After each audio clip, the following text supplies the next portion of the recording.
morning. Good morning, everyone. I'm here. Yes, I'm in Jamaica. My name is June. June Lewis. Yeah, that's the name. How are you this morning? We're all doing fine. We're all doing okay.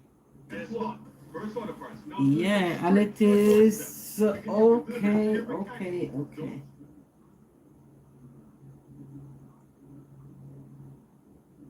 You know, it's very much okay.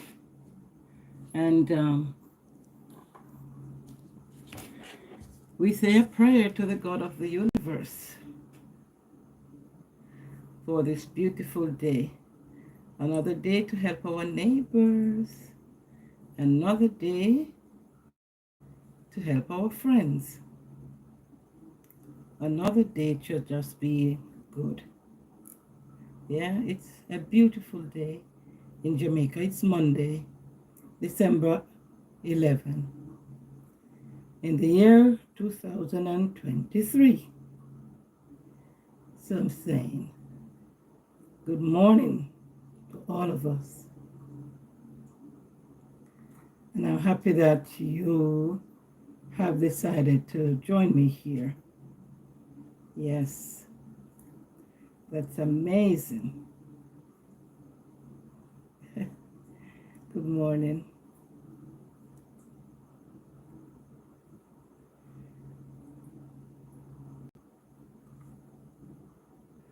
How have you been?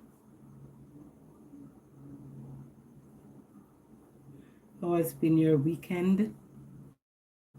What did you do?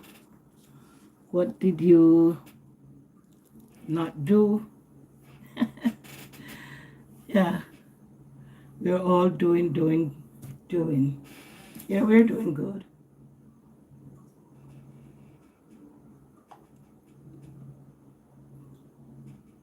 And it makes me feel good.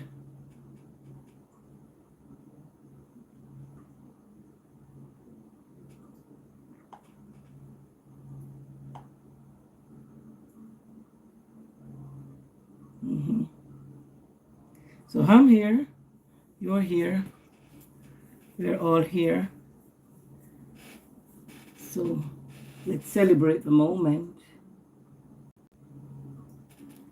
So we say celebration time. Come on. Let's celebrate and have a good time. Let's celebrate. You know the song, Celebration Time? Come on. Let's celebrate. It's an old song. I don't even know who the writer is to be, can be, maybe. But it's a good song, suggesting that we should celebrate each moment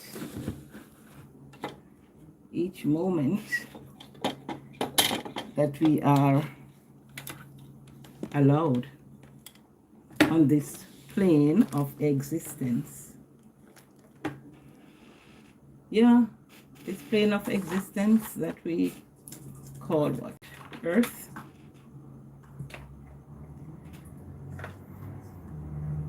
We have to celebrate, or we should, that's my opinion, that we should celebrate.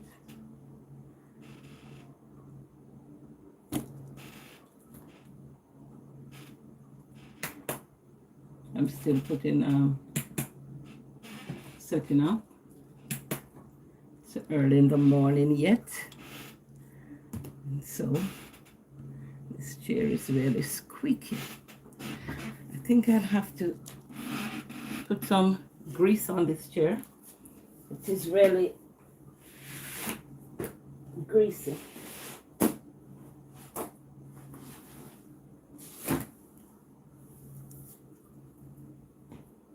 And then we make some coffee. Yeah, we just do what we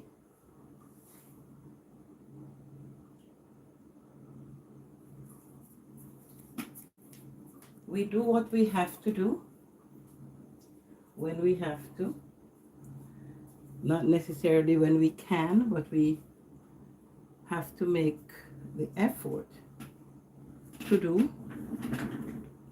This chair is really squeaky.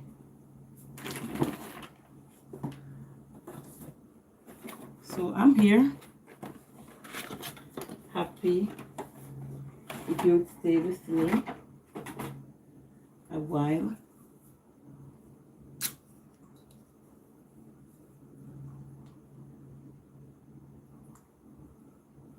Connected. Yeah, I've just put my headpiece on and was listening for the favorite words. Power on. Connected. Yeah.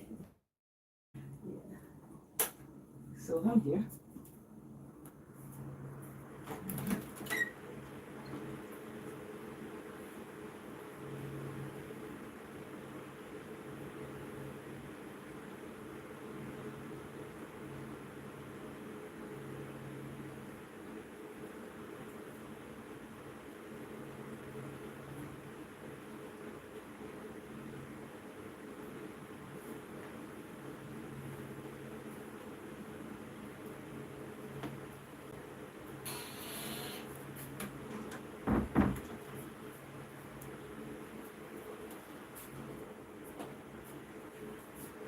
My heart, what did you do this weekend? Did you have fun?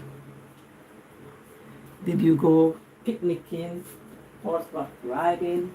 Did you go to the cinema?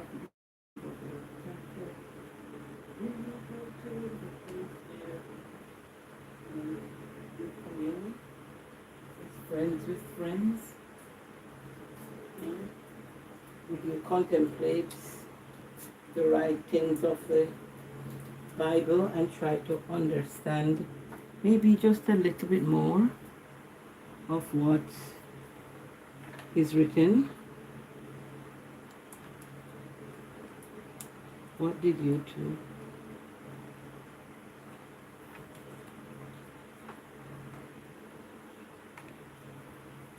What did you do? I'm interested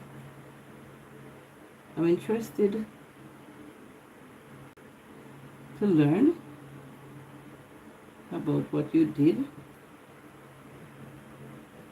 and or did not do.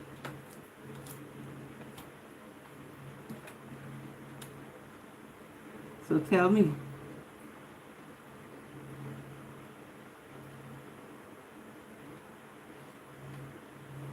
And why should you tell me? Hey, because I asked, huh? I think that's good reason. No? Yes? Maybe? Can be? Supposedly? What is it? Let me know. I want to know. So, I have asked. And since we are friends, we promise not to withhold information from each other. And so, you should tell me,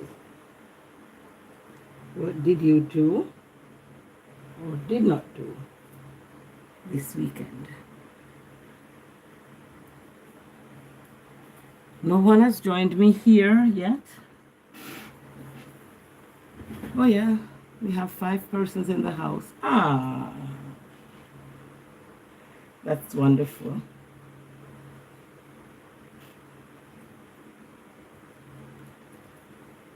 Isn't that wonderful that persons have chosen to be here with me? Yes, wonderful.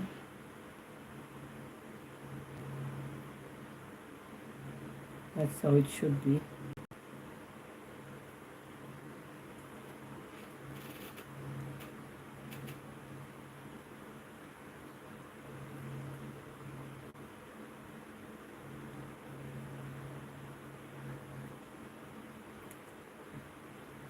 And so the topic on the board, Warrior of Light, and that taken from this book by Paulo Coelho. Paulo is a Brazilian writer. I looked and read from one of his books yesterday, and that one was titled The Alchemist. And this morning I'm just perusing the pages of another short novel. No, it says short notes on accepting failure, embracing life, and rising to your destiny. Yeah, that's what this book is about. Short notes on accepting failure, embracing life, and rising to your destiny. Warrior of Light, Paulo Coelho.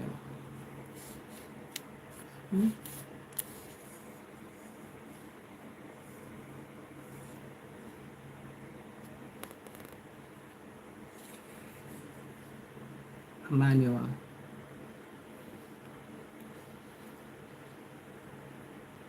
Good. So, no, I've not been paid to promote this book. It's my copy, yeah, of the book. So I am just showing you what I'm reading. I like to read, though I don't tend to remember much of what I read, like to maybe narrate, but from time to time, parts of the book or parts of an article would come to memory, and then I can talk about it, and that is good enough for me. Yeah. I speak of the insights that I got from whatever article. Yeah, I do that.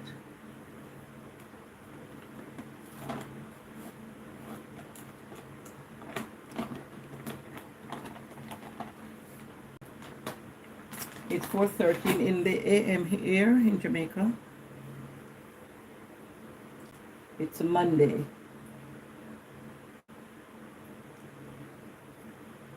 It's Monday, December 11th.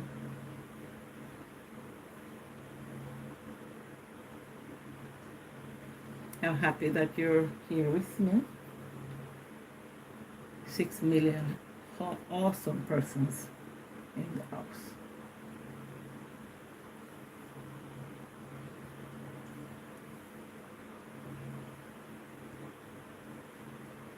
And that's wonderful.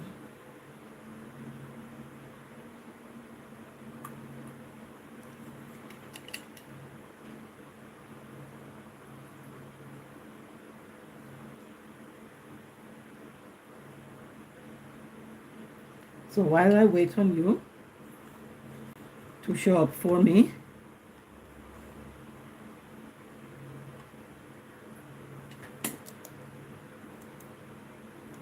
I will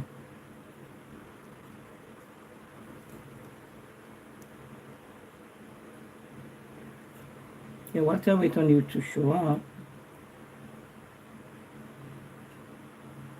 okay.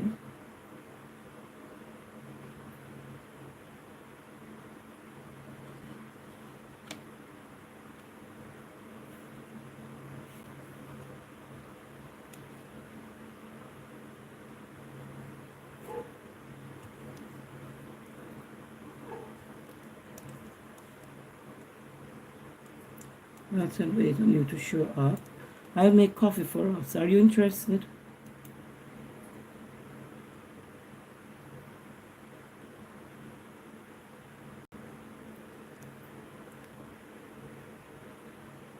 Are you interested in that?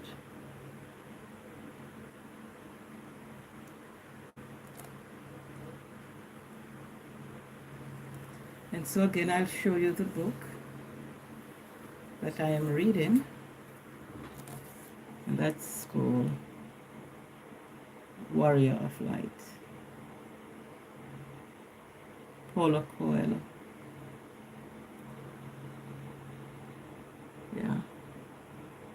See, the cover is even damaged. I've had it a long time. It has gone through much. Short note on accepting failure, embracing life, and rising to your destiny. Warrior of the Light. Emmanuel by Paulo Coelho. Yeah. That's the book I'm reading. No, I'm not paid.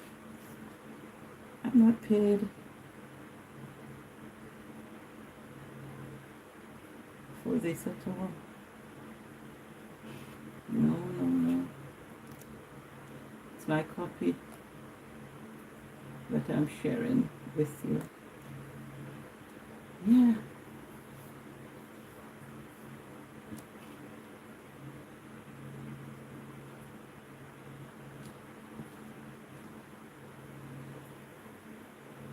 Mm-hmm.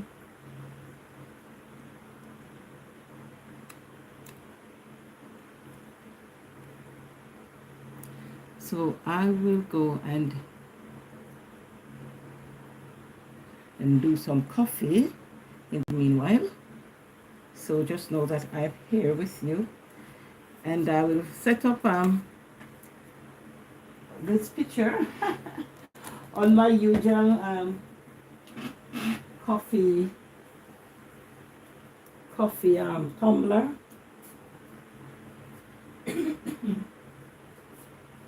Or maybe I'll change it. Yeah, I put it on this bottle this morning. Yeah.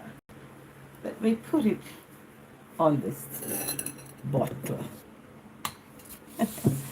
See, I'm setting up. I'm setting up that little one of me.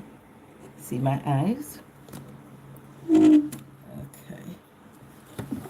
Putting it there. I'm trying to get it right.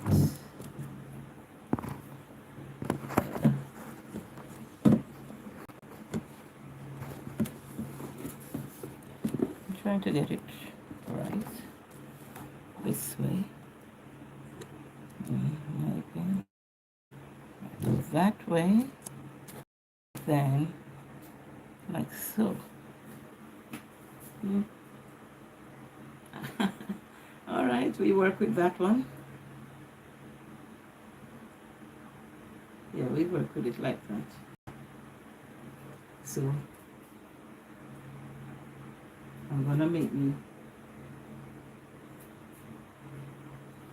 some coffee. And if you're interested, you know, I'll do you some too. Are you? You should be. Alright, so I'll do coffee for us.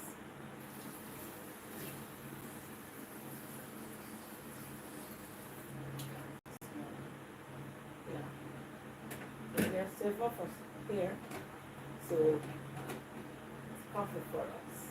Or I'll just make it do the water, yeah? So you tell me whether you want coffee or tea or whatever the hot beverage.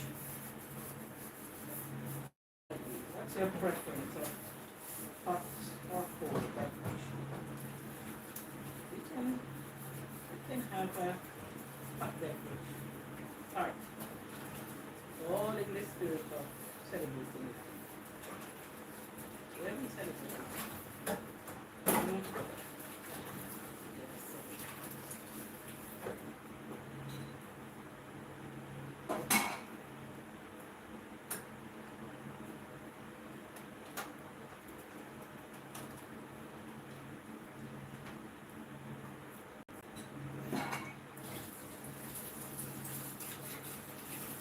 About 4:30 in the AM here in Jamaica.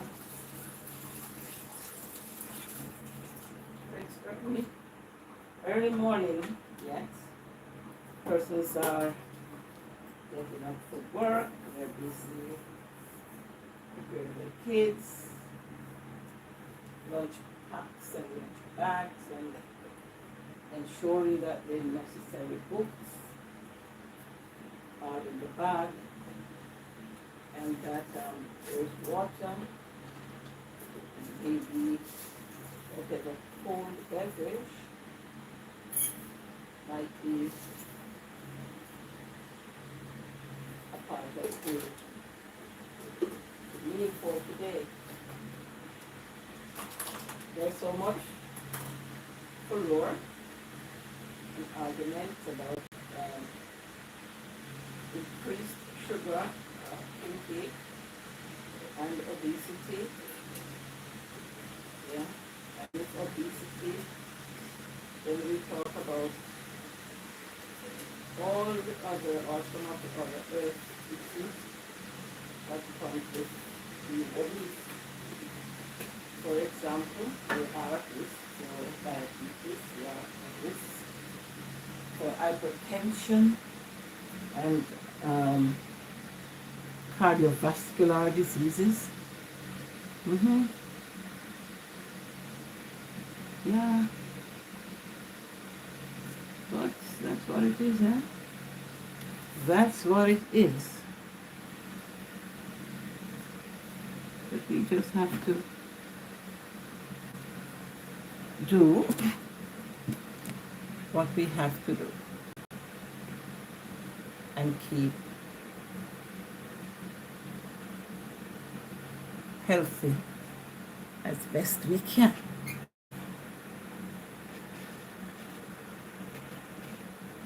And so has to ensure that, we're not being robotic. I have to show my face whilst continuing this conversation. And the book I showed you, Warrior of the Light, Paulo Coelho. On the back, it's written, and then I should put my spectacle on.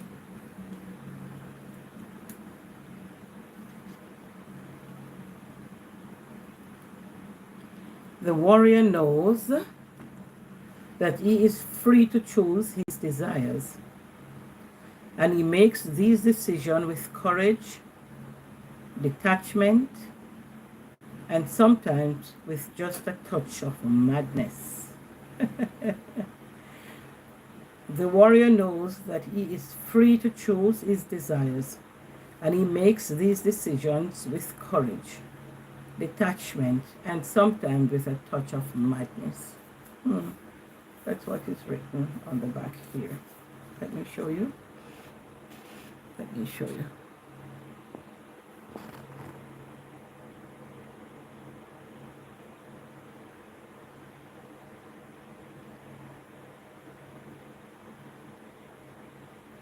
You see? Yeah. So I might have to muse the thought of being mad. So this book was, when I bought it, the price tag was US dollars $9.95, and Canadian $13.95. Warrior of Light. I'm reading from here. Warrior of Light, a manual, is an inspirational companion to The Alchemist. Yesterday, we were reading from The Alchemist. I'm looking to see where I, okay. Yesterday, I was reading from The Alchemist. Okay? Look. I was reading this one yesterday. So I do parts of. So I was reading this one yesterday by the same author. And today, we're doing Warrior of the Light. Good. And here We're reading the fold of the cover so we can read. Warrior of Light. A manual is an inspirational companion to The Alchemist, an international bestseller that has beguiled millions of readers around the world, including myself. Every short passage invites us to live out our dreams, to embrace the uncertainty of life, and to rise to our unique destiny. In his what? Inimitable style, Paulo Coelho helps bring out the warrior of the light within each of us. All right, so that's what I'm reading this morning. Maybe I do a chapter again, maybe I'll do 2 pages, 3 pages, whatever it is, it will be all good. All right, yeah, so that's what it is here.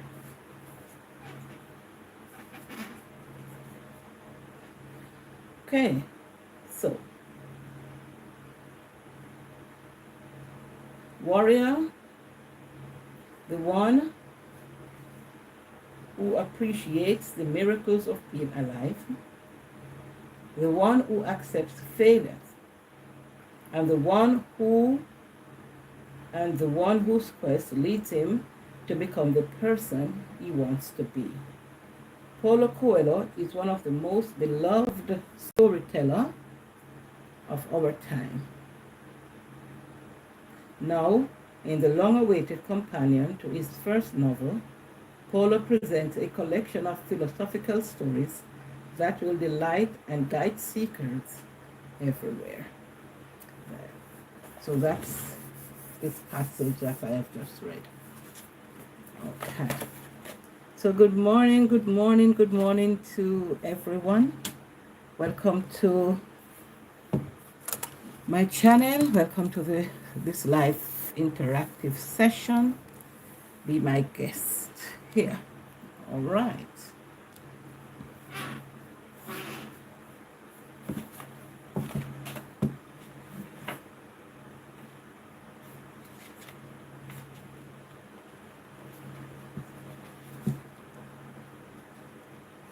So there's the author's note.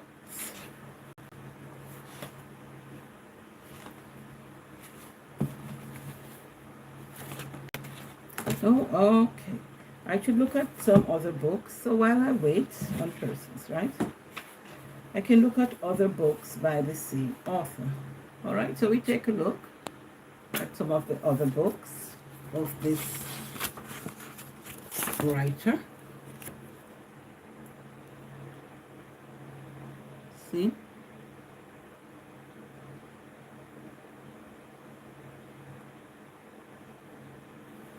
And all of them are very interesting. I have not read the Valkyries and Confessions of a Pilgrim. No, I haven't read those.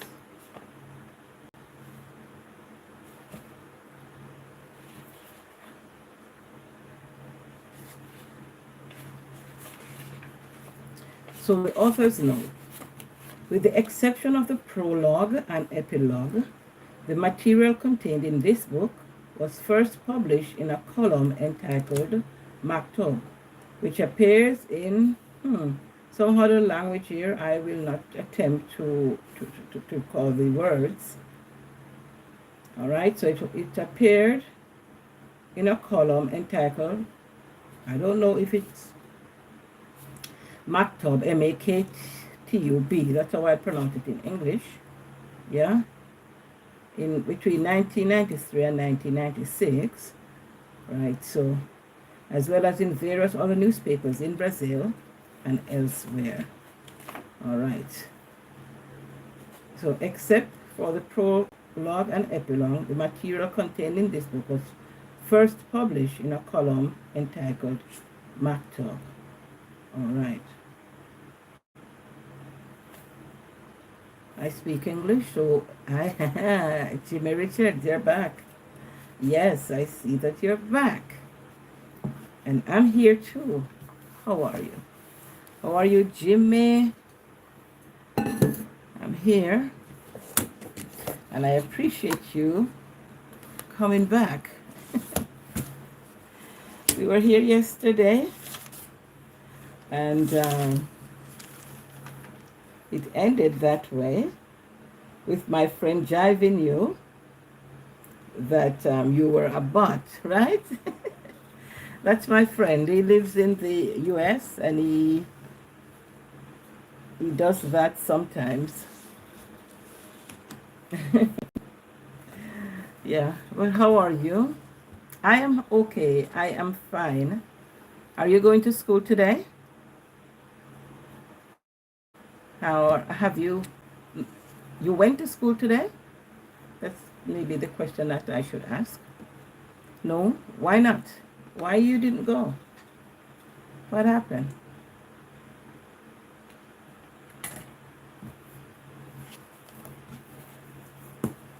Okay, and how are you?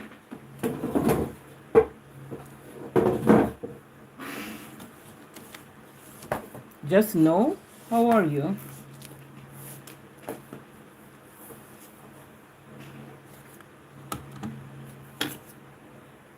School finished in Australia. Oh, okay. Oh, for the holiday season or for today?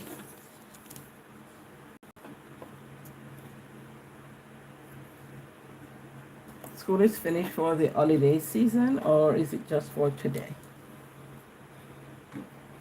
We still have school in Jamaica. Oh, for the holidays. All right. Okay. We still have school here.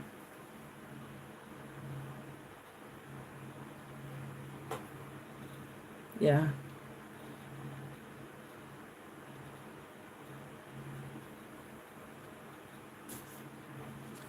What did you go to the temple, the synagogue? Did you gather with persons to worship the God of your territory? Do you believe that each territory has its own God?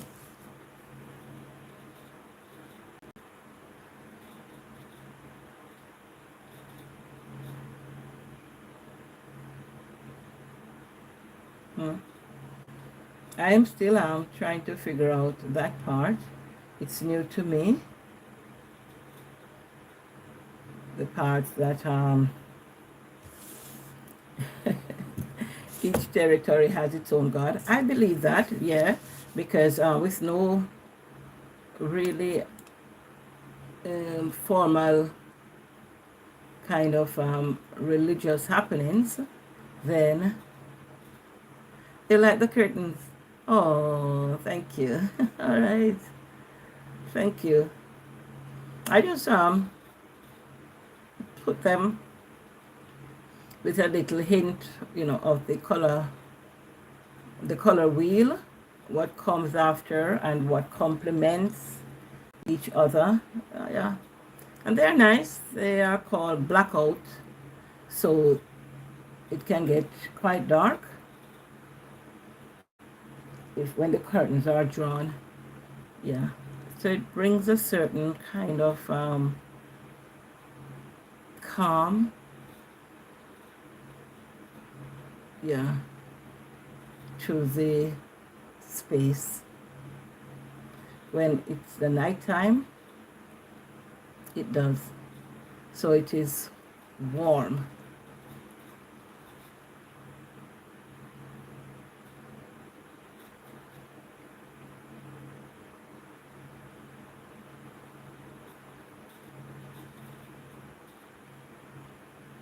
It's 4:35 in the a.m. here in Kingston, Jamaica. Yeah, 4:35 a.m.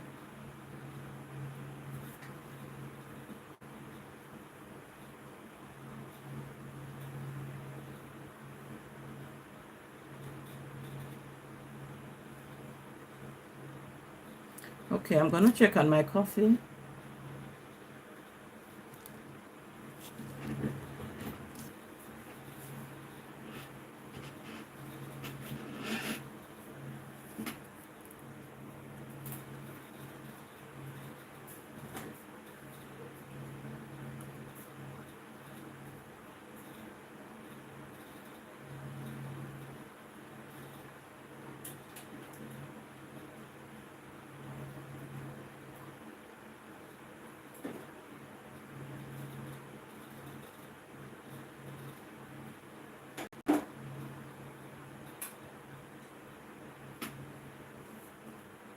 Yeah, I'm checking on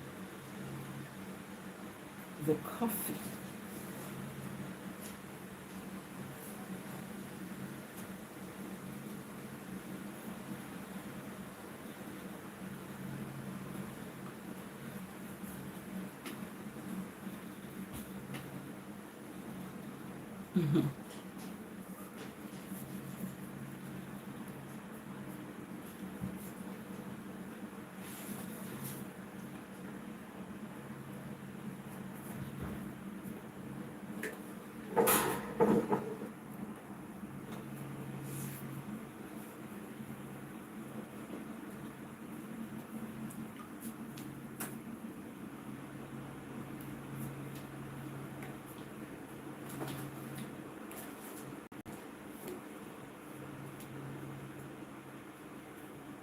In the morning when I rise,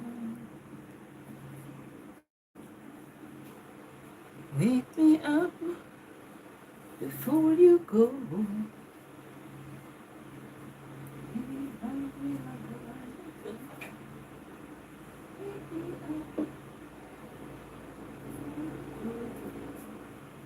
You know that song?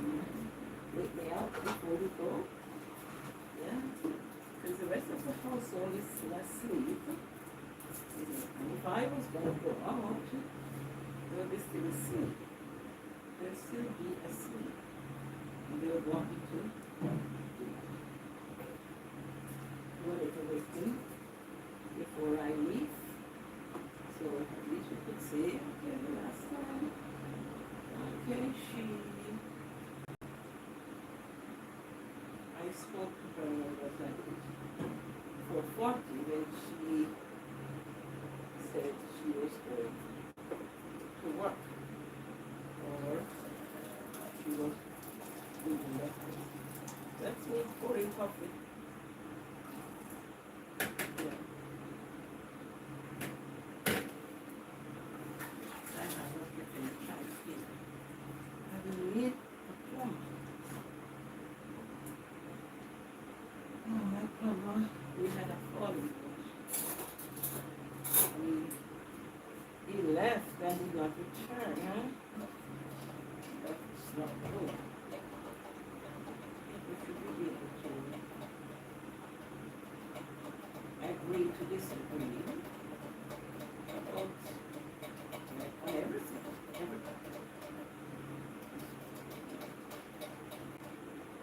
Not everything will be bougie as we like. So we should not necessarily be annoyed when persons' opinions or person's truth is different from ours. But that's the way it is. And just maybe, we'll be able to make it better. So, from the other. But the things that we can't change, we just basically have to accept. There's a saying, God grant with serenity. I don't even know what that means. But asking God to grant the serenity to accept the things that we cannot change. Grant us the courage to change those things that we can change, and grant us wisdom to know the difference between those things that we can change and those things that we can change. Yeah, less the things that we can't change. We spend a lifetime trying to change, wasting our time and getting frustrated. Whilst the things that we can change that are left unchanged because we didn't know the difference between those things that we can change and those that we just have to accept the way they are. So that's a big writing, you know, to know the difference between the things that we can change and those things that we have to just accept.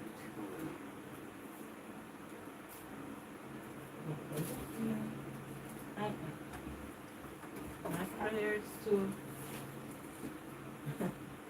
the gods. Yeah. I would like to know the difference. I'm sleeping. I'm going to do a little work here before I go. Off camera. Alright, since I'm not seeing anyone, then I just continue with the show. Maybe it's early yet. So persons are busy. Yeah, that's how we do it.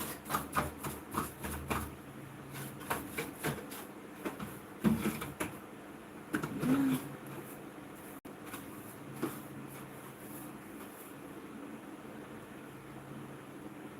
Jimmy says he likes my curtains. That's nice. So he has observed the background and he has decided that he likes the curtain. And I am happy that he does. I don't know whether I like the way they are put together, the pattern, good, or whether you just like the patterns. I don't know. But whatever it is, I like is alike, and I think it with much grace. Yes, I take it with much grace.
I'm picking them up.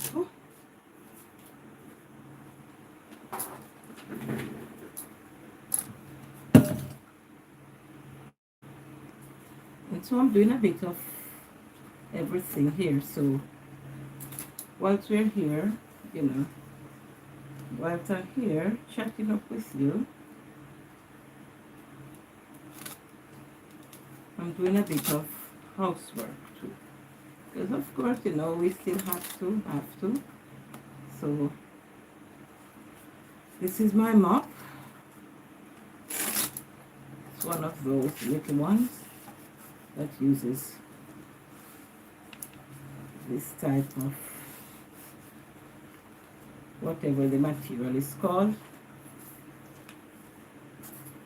Yeah. And then it goes with this. Don't forget to fix in here. So this has my cleaning solution. Yeah. And it has a spray handle here. Yeah. So for light cleaning during the week, I just you know, so you just put it and you squirt the water. Let me show you if I can. Right, so I'll just be, you know, spraying, and then it's just about pushing them up quite quickly. Do the cleaning of the floor.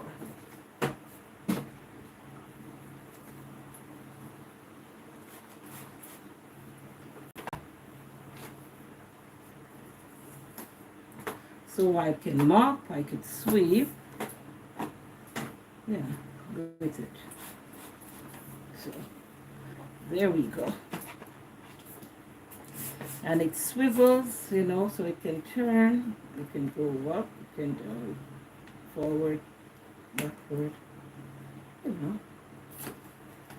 Yeah, for persons on the move and who wish to have a clean, nice house when they return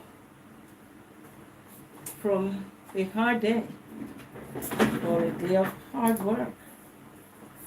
Yeah. So that's how it is, okay? All right. I don't think you wish to see any more of my doings. So we get back to normal. Normal viewing. Yeah. Normal viewing. Where we put the things back in place. For our viewing pleasure.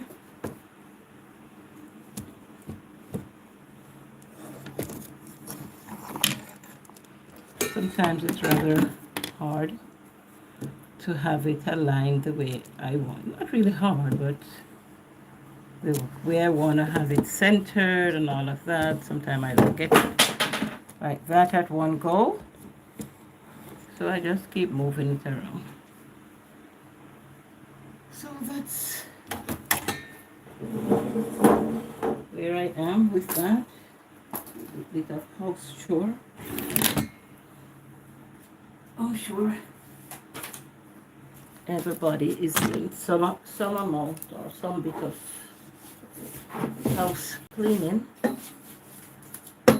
or does some amount of house cleaning in the morning time. And then some person do it in the evening time, depends on his or her schedule. Because we all schedule our work, I guess. So this is me doing mine. Yeah, whilst the platform allows me to.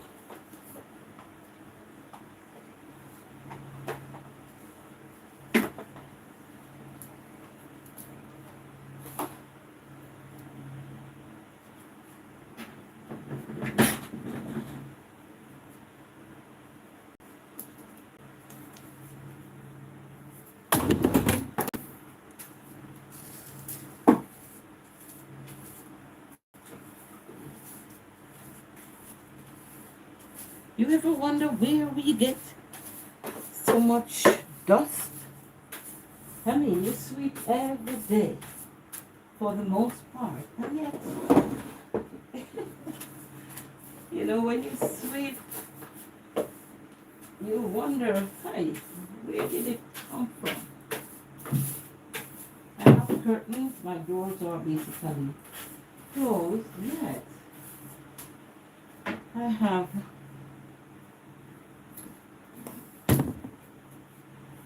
have dust. Have you wondered? Or is it just my house? I doubt, because if it was, then the manufacturers of all these cleaning products and gadgets would be out of business. It wouldn't even be worth their while, because we could still go down on hands and knees, you know, and do the dusting with leaves. Yeah, we would be doing that.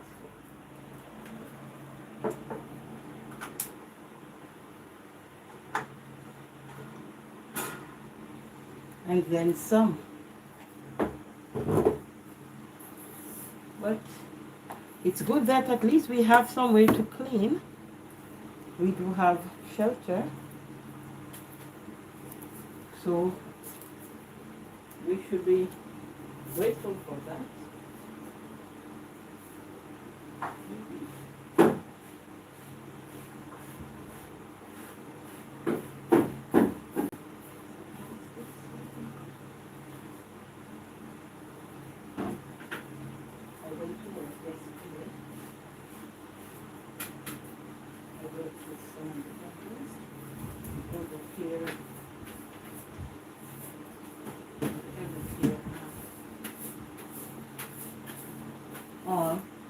Of our healthcare system.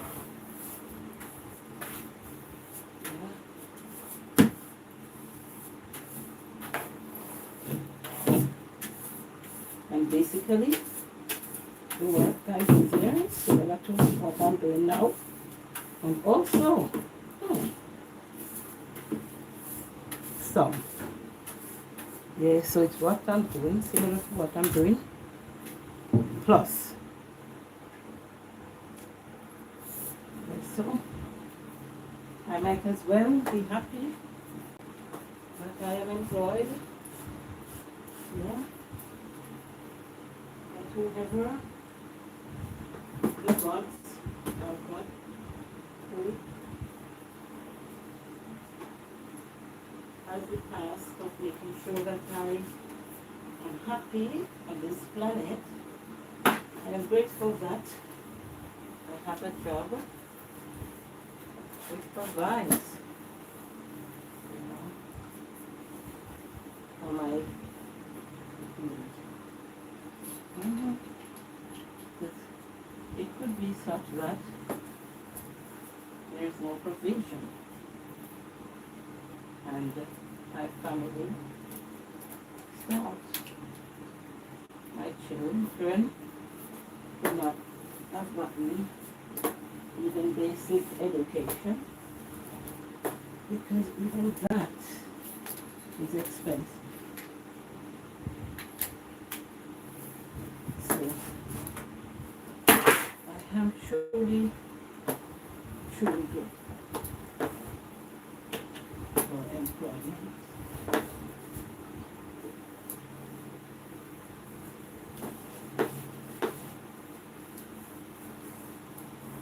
Yes.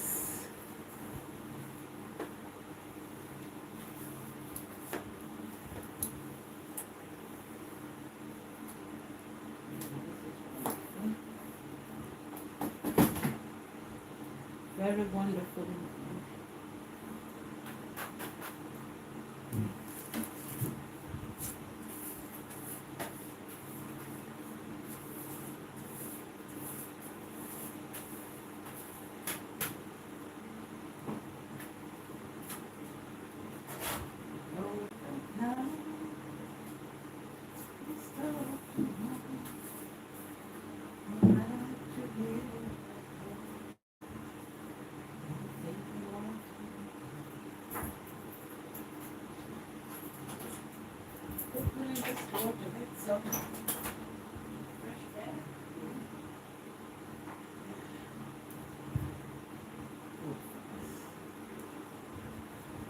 very good for us. Fresh morning color. Crisp. Yeah. Crispy, crispy.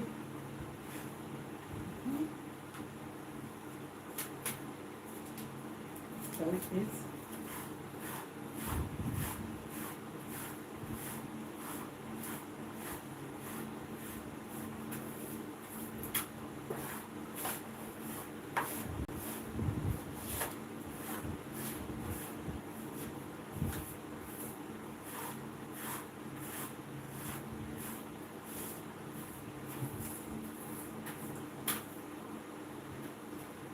So okay, now I'll sit and have coffee. I made it, but I didn't consume. So now I will. We have coffee together. If you choose to have tea, then just let me know. Just let me know.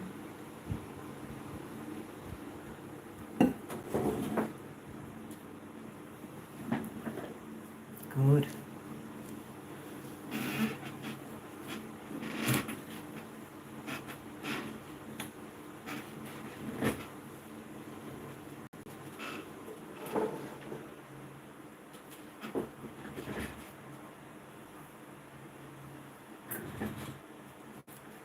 All right.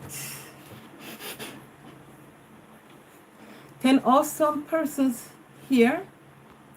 So I'm back in person. Here I am. Here I am. Here I am. How do you do? How are you? This is me. Chatting away. I was in the background doing a bit of house chore. You know how it is. All right. So I'm here now. I have my tumbler. I have my old mug that is stripping, but it will serve the purpose since I have a fan running that will make the coffee cold. And since it's not iced coffee, I do not want it cold. Yeah. So let us chat about Warrior of the Light. In another 2 minutes, we will start our formal chat. And I would like that you be an active part of the chat. So we're talking about a little bit, you know, I took the topic, Warrior of the Light, from this book by Paulo Coelho. Yeah, Warrior of Light, if you can.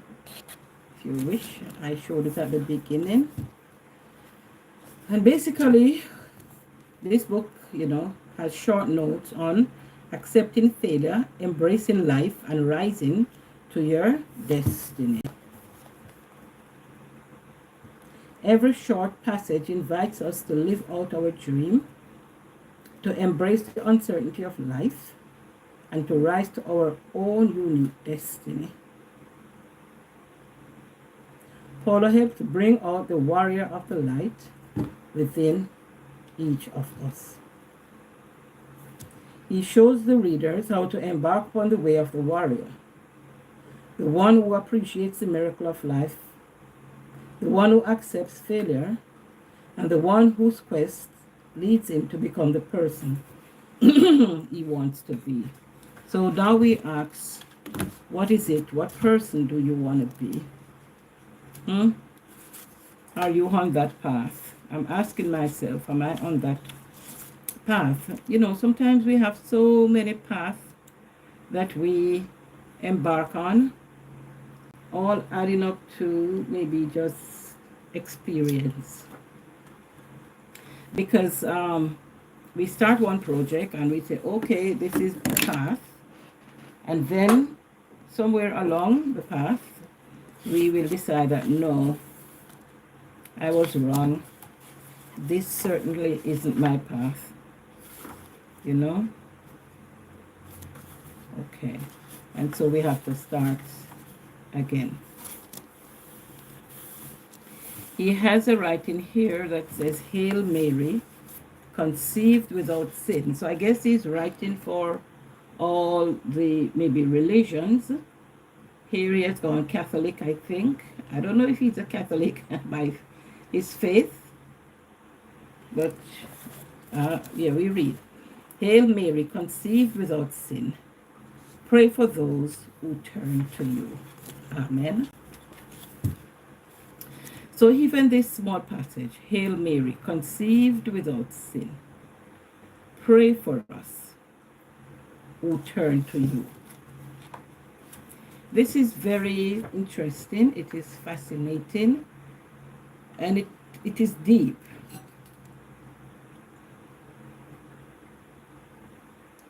Deep in that, sorry, for most of us, we have learned of the Immaculate Conception of Jesus.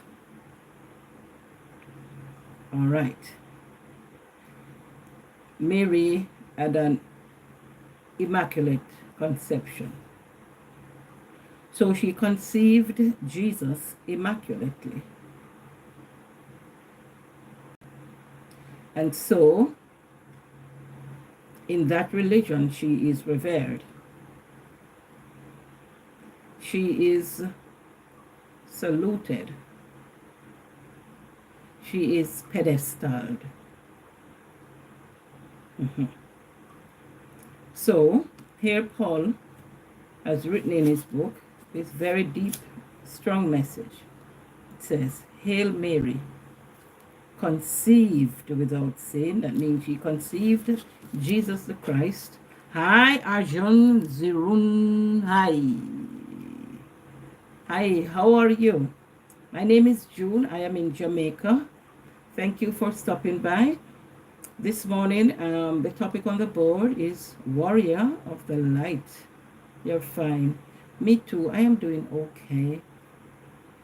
Earlier on, we had Jimmy, and there's Jane, and there's Kevin, and there are others who have not written. But I'm happy that you have taken time out to write to me. So I'm saying hi, Arjun. Again, where are you from? Zeroon. Where are you from? So, Paul in his book said, Hail Mary, conceived without sin. Here he's referring to the conception of Jesus the Christ as we know him from our Bibles. Yeah?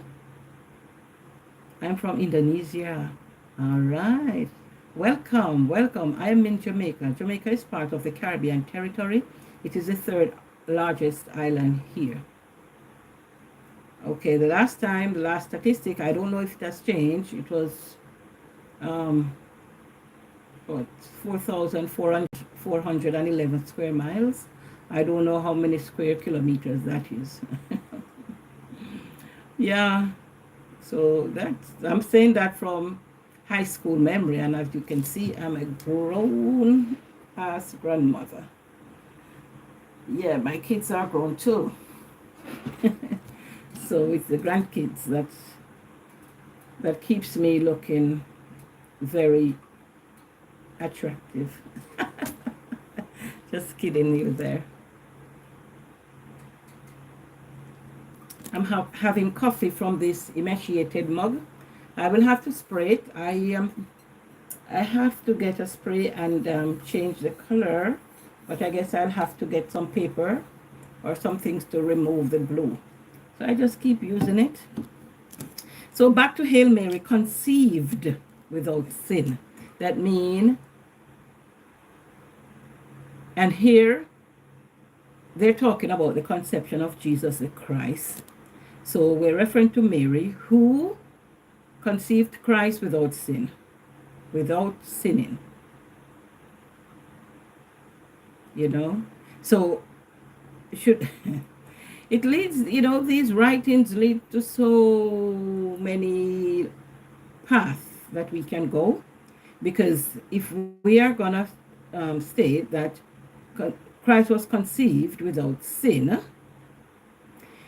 it takes us down the path of what is sin really, and is it the norm, or should it be normal that people or human beings are conceived with sin? So, or by sinning, should we understand that maybe the sex act for procreation, that conjugal kind of relationship is sin, and that that Mary would have conceived Christ immaculately without sinning? Is that the way that we should go? Or do we cover up this whole sex act in marriage? So once we are married, then we say, okay, it's okay to have sex, and then the conception will be without sin. Is that where we have gone with this? Is that what the writings is saying?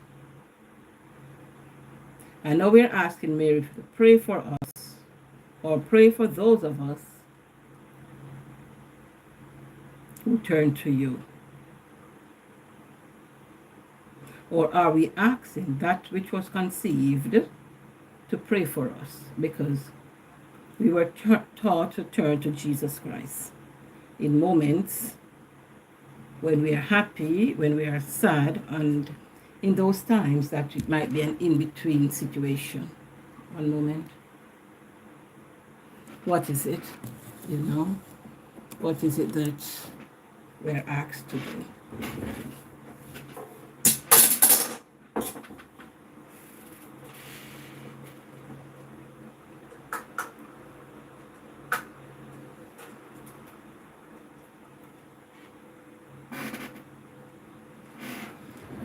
So I like these, kind of topics, because they do interest me, and I can, glean knowledge from other person's perspective. Okay, so in Luke chapter 6, verse 40, it says, "The disciple is not above his master, but everyone that is perfect shall be as his master." Okay, so he made that quotation, that Paulo Coelho in his book, that the disciple is not above his master, but that everyone that is perfect shall be as his master. So, in my territory, our religion is that of Christianity for the most part, and we see ourselves as disciples of Christ, Christ being the master. And now we know that we as disciples are not above our master, Jesus the Christ, but that every one of us that is perfect shall be as his master.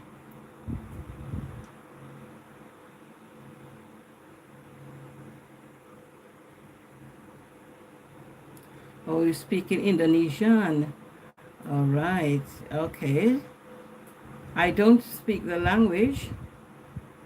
So, okay, if you write, then maybe persons can interpret. All right. So, the disciple is not above his master, but everyone that is perfect. But in other scriptures, Bible says that none of us is perfect, So therefore, none of us can be like our master, because we are not perfect. All right. So just putting in that little part.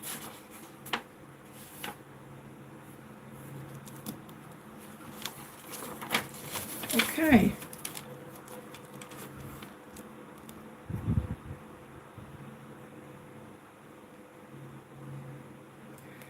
So, warrior of light. And what he meant by that is that we should accept our failures, embrace life, and to rise to our destiny. So life comes with much uncertainty, and Paulo is encouraging us to embrace the uncertainties of life. And whilst embracing these uncertainties, whatever dreams and aspirations that we have, we should live them out. Do not be concerned that, okay, tomorrow I might die. Tomorrow there might be failure. Today I might be distracted. But keep focus on our dreams and aspire to live them out.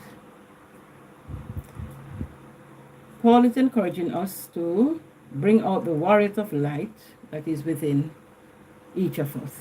Country underscore Nasia, yeah.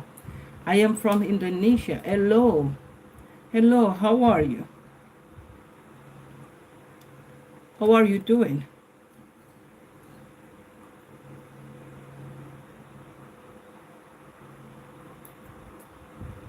I am from Jamaica.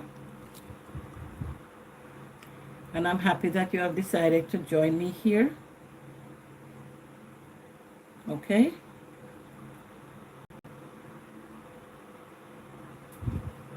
I'm happy that you have decided to join me here.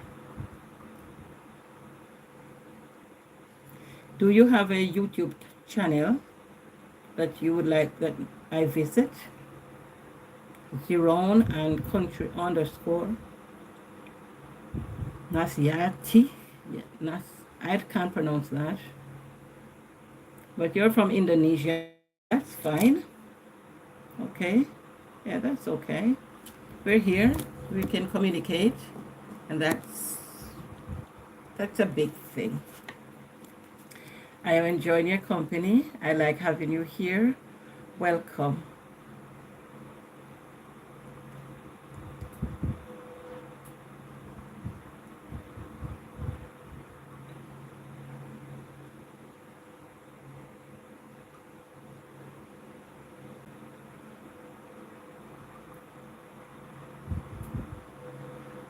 Nazia. Yeah, Nasya. I don't know how to pronounce the word. I don't know. So if I have pronounced it wrongfully or wrongly, then I'm apologizing. Okay. But suffice it to say, my age. Women do not tell their age. You just have to make an intelligent guess, right? You just have to make an intelligent guess.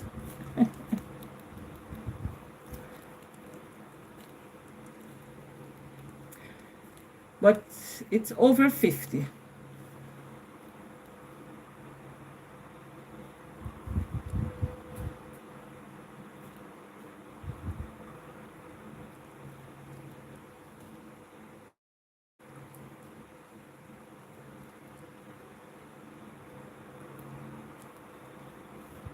Yeah. But men do tell theirs.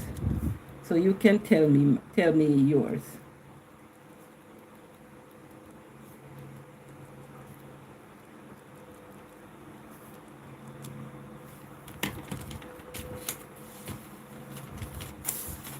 Being on the live, then it's a good thing. Members of your family can relate to you in real time. Yes, they can relate to you in real time, like they're seeing me here, and they can talk with me, and that is wonderful. Being here is wonderful.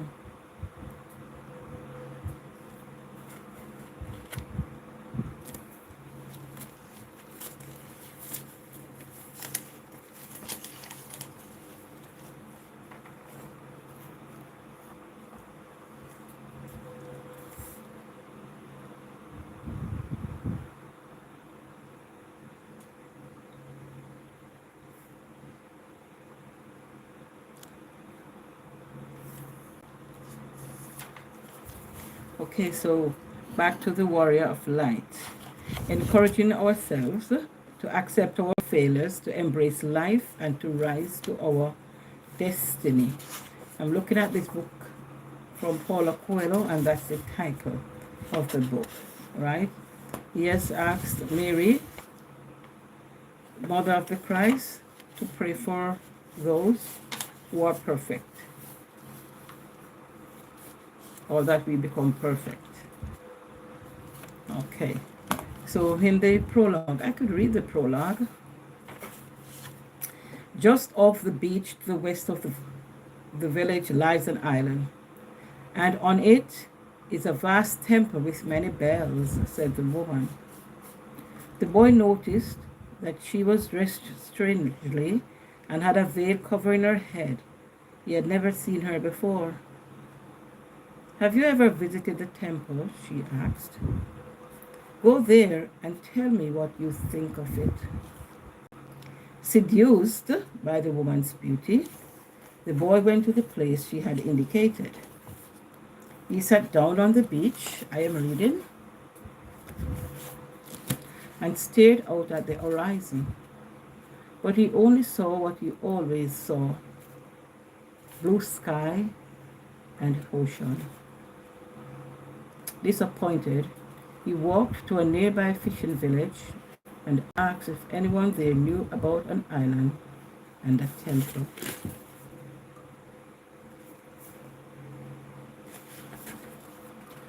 Oh, that was many years ago when my great-grandparents were alive, said an old fisherman. So listen here. Here it is. This boy met with this lady.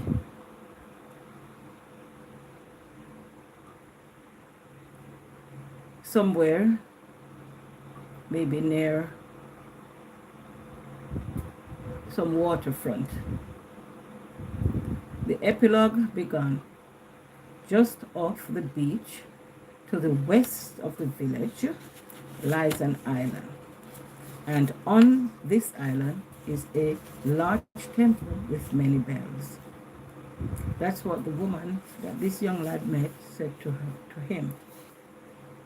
That just off the beach to the west of the village, there's an island. And on this island, there's a temple. And that this temple has many bells. This lady was dressed strangely, and he had never seen her before. The lady spoke to him. She said, have you visited the temple? Maybe, the boy answered, no.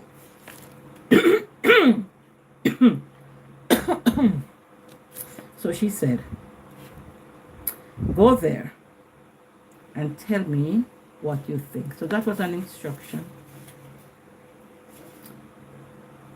to go to this place. I'm sending you. Visit the temple. So this place is just off the beach to the west of the village. So he was given direction. Go there and tell me what you think. So she said, visit the temple that has many bells. Go to this place that is situated west of the village. Go to that island. Yeah. That has this vast temple there. All right. So he went. This lady was very beautiful. He went where she sent him. He sat down on the beach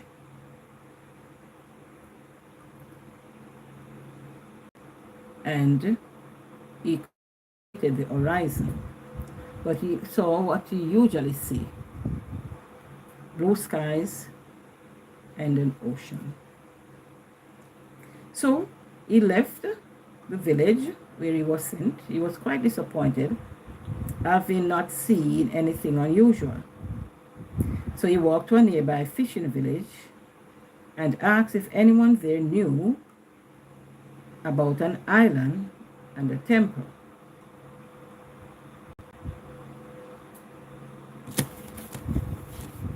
And so this old fisherman, old elderly man, said to him, "Oh, that place with that temple, that was so many years ago, when my great grandparents were alive." So you see how many generations that was. The grandparents, no, the great grandparents, the parents, his parents, and now him. So we're talking about some 4 generations back, 3, 4 generations back. I don't know how to count backwards. And there was an earthquake, and the island was swallowed up by the sea. But although we can no longer see the island, we can still hear the temple bells when the ocean sets them swinging down below. Isn't this quite a bit of writing? This is educational, it's educative, right? So it used to be, now it's not, but we can still hear the bells even though we're not seeing the temple. Quite fascinating.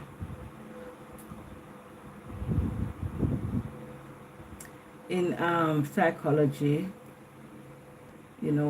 we speak of object permanence as one of being significant in the child's development. So here it is. We can no longer see the island, but we can still hear the temple bells. And we hear them when the ocean sets them swinging down below. That's what the fisherman said to the boy. The boy went back to the beach and tried to hear the bells. He spent the whole afternoon there, but all he heard was the noise of the waves and the cries of the birds. When night fell, his parents came looking for him. So they took him home. The following morning, he went back to the beach. He wanted to hear the bells.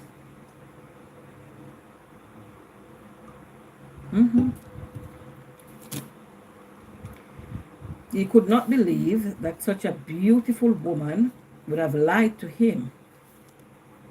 As though beautiful women do not lie, really. If she ever returned, he could tell her that, although he had not seen the island, he had heard the temple bells set ringing by the motion of the waves. That's what he planned to say to her if she does return. Because as far as he's concerned, she's a beautiful woman, and such a beautiful woman would not have lied. Many months passed. The woman did not return, and the boy forgot all about her. Now he was convinced that he needed to discover the riches and treasures in the submerged temple. If he could hear the bells, he would be able to locate it and salvage the treasure that was hidden below. You see how far he's taking this? Now, the old fisherman told him, that the church sunk and the bells with it. And now he was interested in, finding the church and the treasure maybe that is within the church. And he's saying, if only I could hear the bells, then I'd be okay. That's what he's saying, If I could hear the bells, I'd be okay. So let's read on and see what happened. So months passed. The woman did not return, and the boy forgot all about her. Now he was convinced that he needed to discover the riches and treasures in the submerged temple. If he could hear the bells, he would be able to locate it and salvage the treasures hidden below. So he lost interest in school and even in his friends. Hi, Hyper Dragon. Hello. Hello, hello, hello. Hyper Dragon. Hello. How are you? I am in Jamaica. I am doing fine. How are you? Where are you from? Hyper Dragon. Thank you for stopping by my channel. Thank you for helping me to earn. Yeah? You're doing good. Me too. Me too. I am here. I'm reading from this book by this Brazilian author, Paulo Coelho. Let me show it to you. So this book, short notes on accepting failure, embracing life, and rising to your destiny. Warrior of the Light by Paulo Coelho. All right. Okay, you're from Indonesia. Okay. How is Indonesia today? What day is it in Indonesia and what time? What day and time is it? What day and time is it?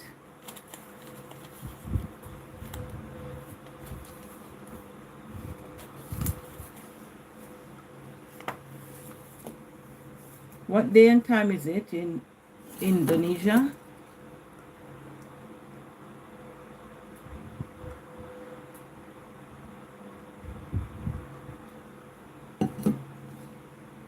I'm having coffee, so you might hear my mug.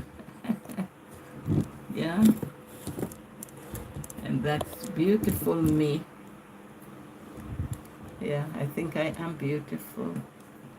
Very beautiful, if I might say. I'm trying to fix my picture, so you might see me bending and doing all the gymnastics here, because I'm trying to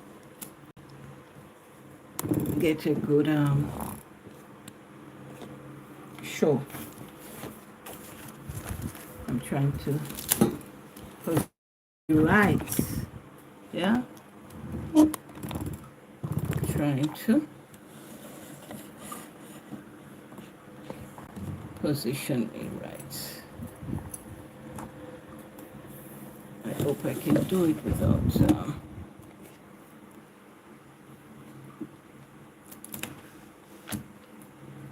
I think I did it wrong in the first place.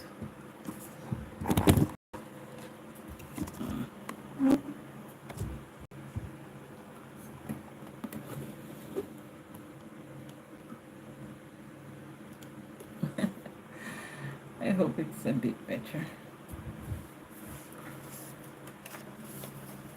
Okay, so Warrior of the Light.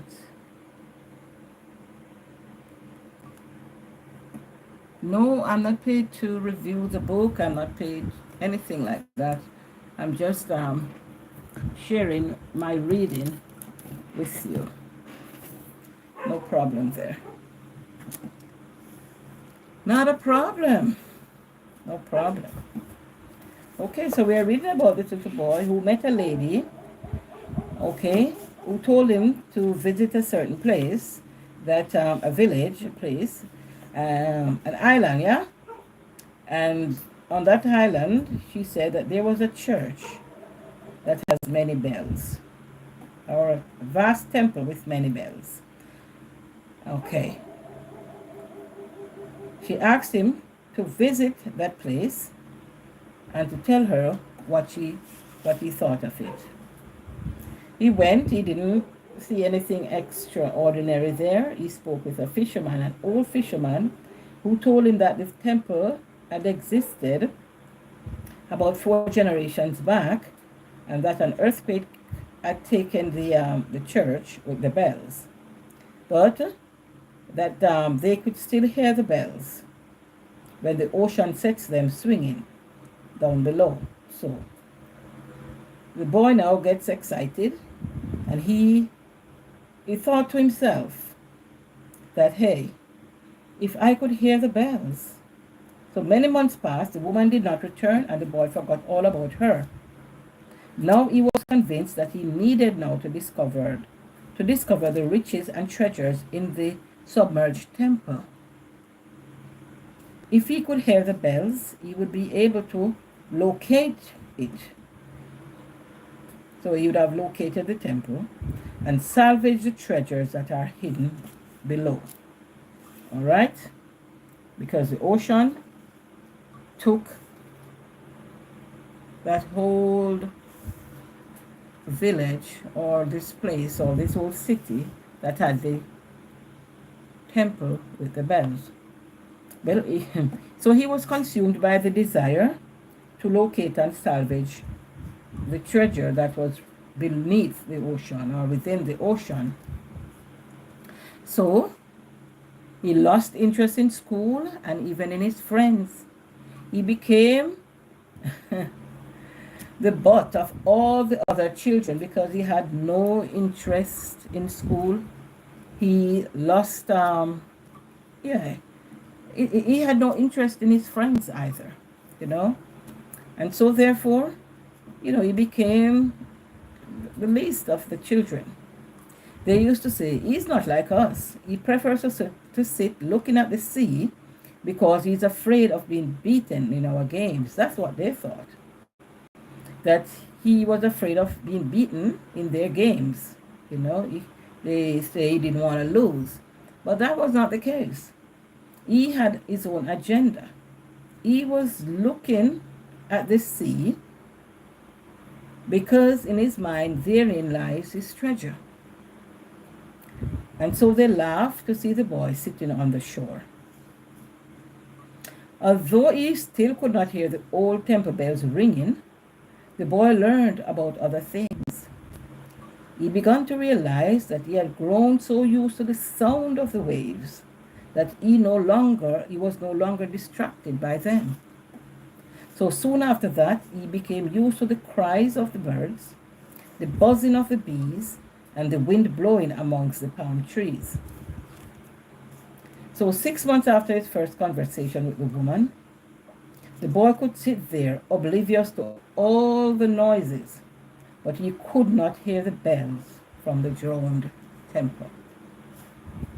Fishermen came and talked to him, insisting that they had heard the bells, but the boy never did.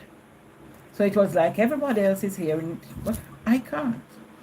No, the sound of the waves are not distracting anymore. The sounds of the seagulls are not distracting anymore.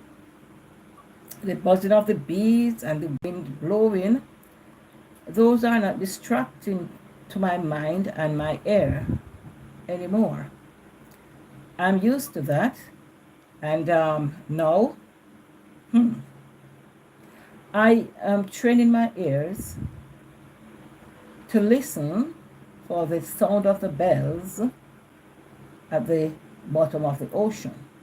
Yeah. So let's read on. Sometimes later, however, the fishermen changed their tune. They changed their tune. They spent far too much time thinking about the bells beneath the sea. Yeah. Sometimes later, however, the fishermen changed their mind. So they started speaking to the boy. They started saying to him, you spend far too much time thinking about bells beneath the sea. Forget about them and go back to play with your friends. Perhaps it's only fishermen who can hear them. Because now they told him about the sunken city with its temple and bells. He has become fascinated. He has now thrown himself into the idea of treasures being in the temple beneath the ocean. So he has lost interest in school. He has lost interest in his friends. His interest now was to hear the bells of the sunken city. And now, the same fishermen who told him that, hey, the church sunk, The treasures are beneath the surface. They are the one now saying to him, listen, go back to school, have a relationship with your friends. Because just maybe it's just us fisher folks who are able to hear the sound of the bells. Hmm. So after almost a year, the boy thought,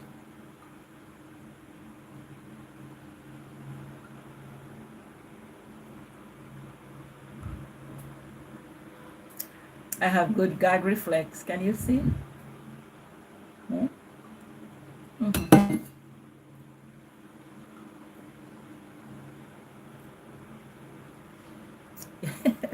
Yeah. So almost a year, after almost a year, the boy thought, perhaps they are right. I would do better to grow up and become a fisherman and come down to this beach every morning because I've come to love it here. And he thought too, perhaps it's just another legend. And the bells were all shattered during the earthquake and have never rung out since. Sorry. So that afternoon, he decided to go back home. So really, he had left home and now be living on the shores. Because the book says that afternoon, he decided to go back home. So it is suggesting that he did leave home and be living on the shores. So he walked down to the ocean to say goodbye. Or maybe he didn't leave home, just how the author puts it. So that afternoon, he decided to go back home. Whatever that means. Let's continue. He walked down to the ocean to say goodbye. He looked once more at the natural world around him, and because he was no longer concerned about the bells, he could again smile at the beauty of the seagull's cry, the roar of the sea, and the wind blowing in the palm trees. So he had given up, appreciating these things around him. The natural world. He was more focused on what he thought was beneath the ocean. But now, having decided to go back home to forfeit his quest of finding treasure, he went to say goodbye. So, far off, he heard the sound of his friends playing, and he felt glad to think that he would soon resume his childhood games. The boy was happy, and, as only a child can, he felt grateful for being alive. He was sure that he had not wasted his time, for he had learned to contemplate nature and to respect it. Then, because he was listening to the sea, the seagulls, the winds in the palm trees, and the voices of his friends playing, he also heard the first bell. And then another, and another, until, to his great joy, all the bells in the drowned temple were ringing. Years later, when he was a grown man, he returned to the village and to the beach of his childhood. He no longer dreamed of finding treasures at the bottom of the sea. Perhaps that had all been a product of his imagination, and he had never really heard the submerged bells ring out on one lost childhood afternoon. Even so, he decided to walk for a while along the beach to listen to the noise of the wind and the cries of the seagull. Imagine his surprise. Kayla, you're back. How are you, Kayla? How are you? I visited your channel, Kayla channel. I saw that you posted like 3 years ago. I don't know if it's you because there were two Kayla. But anyway, I left a note for you. I left a note to say, hi, Kayla. Okay, you're fine. I am fine too. I am doing fine. I am doing fine. I am reading this book, Warrior. Let me show it to you. I'm reading this book today.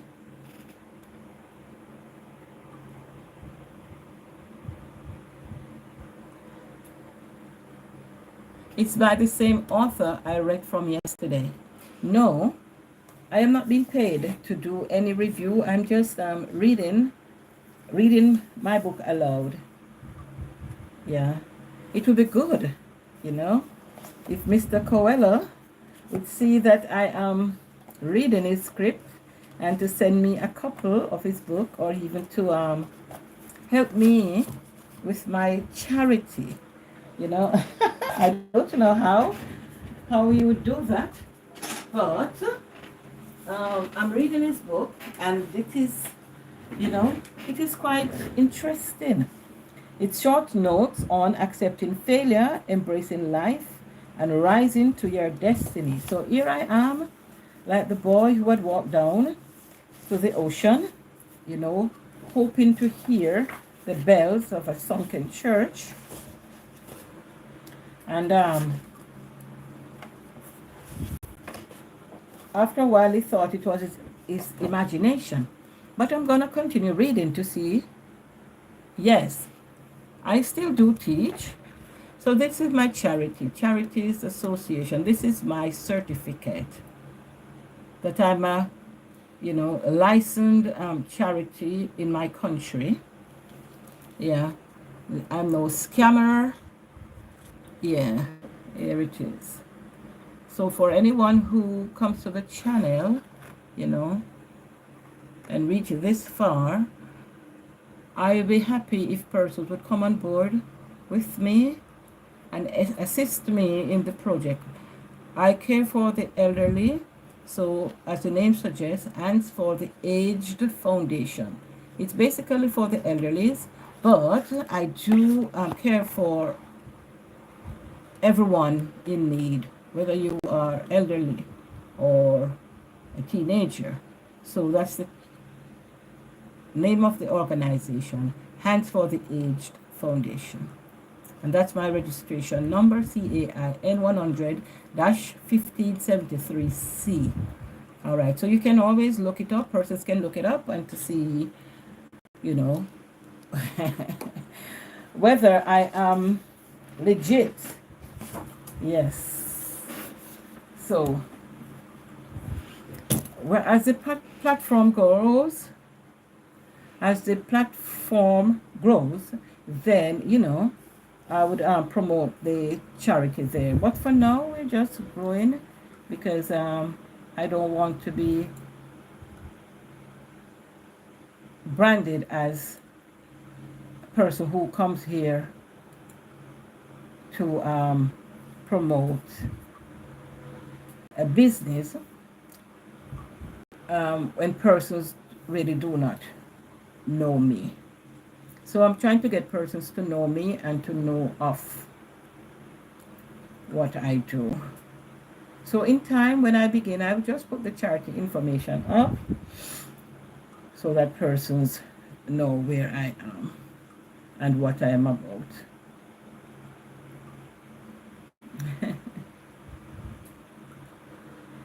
A favorite subject, Kayla. It's sad that you asked me about my favorite. You asked me about my favorite singer, and I said I didn't have a favorite. I like music, and so I appreciate music from many persons, and just like that,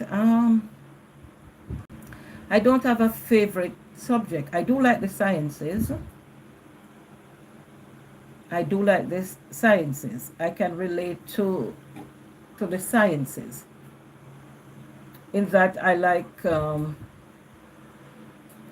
have proof whenever I reference any subject matter. It's just like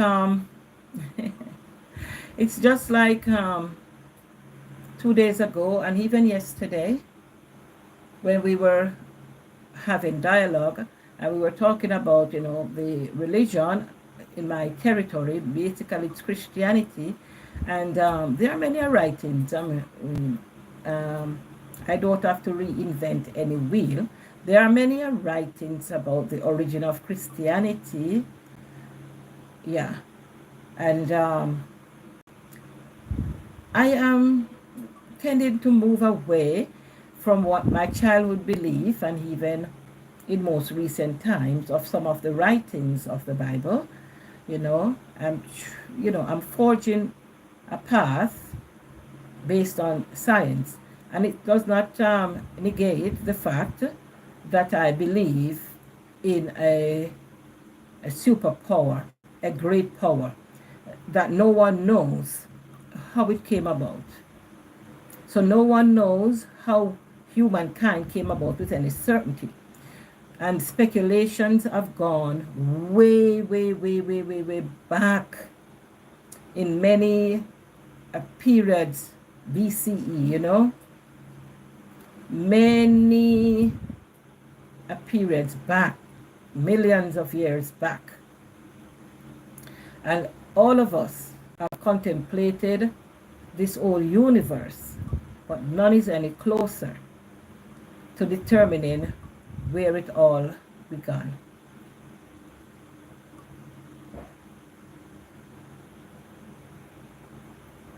Neil Diamond Neil Diamond is I don't even know if he's Canadian or he's American. I don't know. I have to look him up to see where he's from. But he maybe he's about in his 90s now. I think 70s, 90s. I don't know. An elderly man though. He has retired touring. But the name is Neil Diamond. Neil Diamond.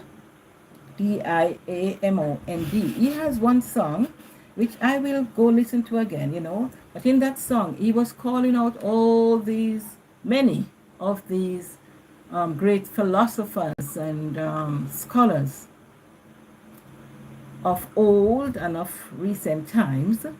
He had called them out, you know, and he was saying that we have all contemplated the universe and we are no way closer to understanding it today than we were yesterday.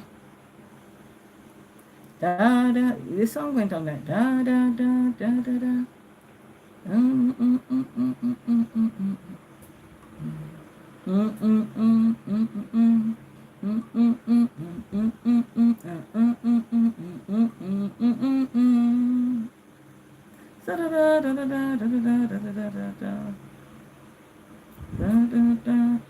They start like Jesus Christ. Da da da da da da da da da. Yeah, something like that. The music, the music of his song, because he plays the guitar, and he was playing and dancing. I don't know the name of the song. Jesus Christ, Annie Price. But he was thinking about some, really great men who, tried to determine how it all began. He said we sweated under, the same sun. We've gone to sleep under the same moon from ever since. Yet we are nowhere closer in knowing where it all began, where we came from. And even after us, if this human form generation, or I call the dynasty of humankind, after this dynasty has disappeared, so I'm just saying the dynasty of humankind has disappeared and a new dynasty comes on board, they will have we will leave our footprints here, and they can contemplate the footprints. They can do scientific studies of blah blah blah, and then it will take them back to the studies that we are now doing, and then we'll stop at a point where we just have to say we don't know. And I think we have long reached that point, but it's human nature and to investigate, and we are all in search of. And I'm not in search of any truth. I just need knowledge. I'm not in search of any truth. I have well made peace with myself that no one knows where it began. No one knows from whence we came outside of the procreation. And I know that, okay, I'm a child by birth of Samuel and Myrtle Lewis. I was born on such date in June in such a year, you know, and I could trace them back to a point that stops maybe with my grandparents, and that's where I would stop because I wouldn't know beyond that, where to go. So it would all stop there. So whether there was Mohammed, whether there was Plato, whether there was Zeus, whether there was Ashira, I don't know. These were all, scientific, scientific research results.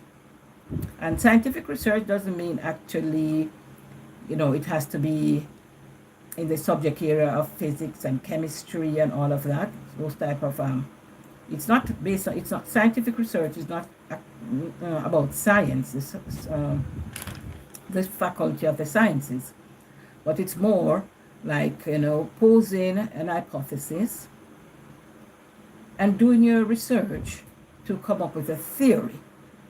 And that theory will stand maybe for a while, and then that same theory becomes an hypothesis, and the cycle continues. It does continue, and it does continue, and it does continue. And so that's how it is.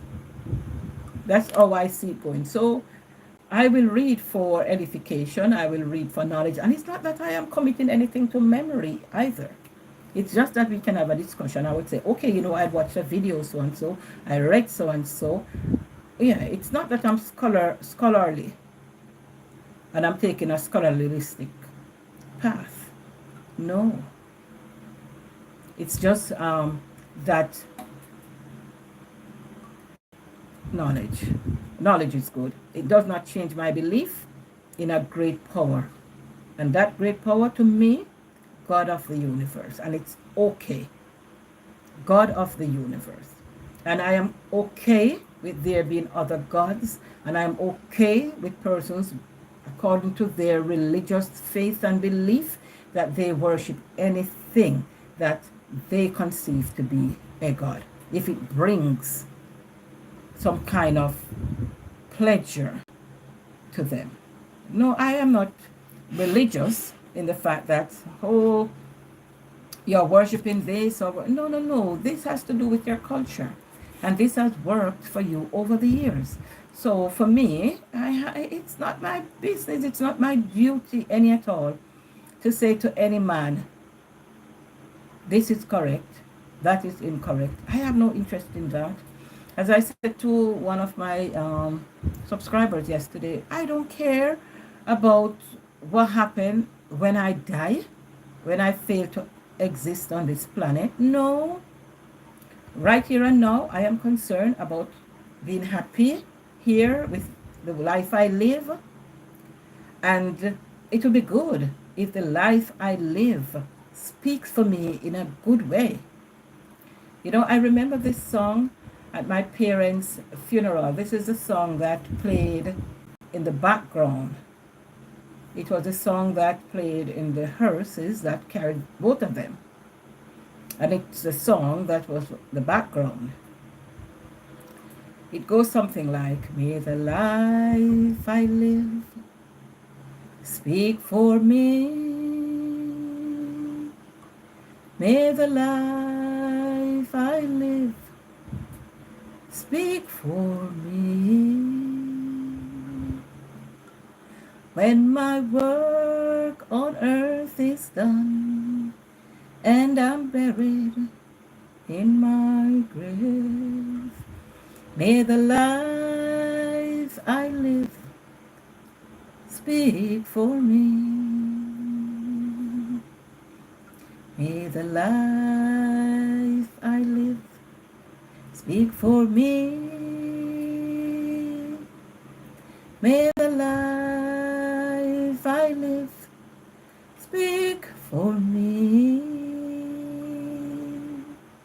When my work here on earth is done and there's nothing left to do, may the life I live speak for me. Yes, so, if the life I live here positively impacts someone's life, then I'll be happy in my grave. I hope that it doesn't have a negative impact on any person, and that my name will live on. Yes, and maybe, maybe in some years down, who knows, I'll be crowned as a deity because my life was exemplary. It is not now, but then that will be history leading up to my exemplary life. May the life I live speak for me. May the life I live speak for me.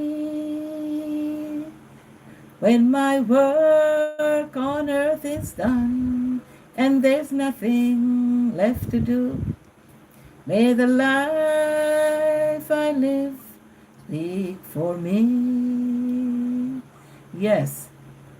So I am not concerned about anyone believing in Jesus the Christ, believing in the cow, believing in the moon, believing in the stars, because if you check their history, there is good ground on which their religion is based. And I am in no position, I'm no authority on any subject that is religious. But for me, I declare that I believe in a great power, a power greater than myself, and this is the power that I recognize as God of the universe. A force, a power, something that is intangible. It's there. That great power exists because it exists, and that is the way that this great power always identifies itself. I am because I exist. That is fine with me. To try to go beyond that, it's not my business. No. That Jesus the Christ recognized that, and we, in our Christian model of religion, we were taught about Jesus being the Son of God. I don't know. In my religion, it was taught that he was the Son of God. Me too, because Jesus was mortal man. So if he is claiming to be the Son of God, as my religion puts it to me, I am, putting myself as a daughter of God. I am in the same category. But by learning that my Jesus is called by another name in another religion, and he was the son of one of those gods in their religion, not by the name of Jesus, but by some other name, and they have a similar story to my Jesus. So I wash my hands. I accept that we all are sons of God. That I should pray, or that you should say to me, no one going to the Father but through Jesus Christ. I have a problem with that. I have not reached to that level of acceptance of, I pray that, through Christ's sake, amen, or for Christ's sake, amen, because that's my culture. That's what I learned to do. And so I will say that. I can't not say that. It is embedded in me. And maybe I would feel like I am disrespecting the deity if I didn't say that. And I don't know,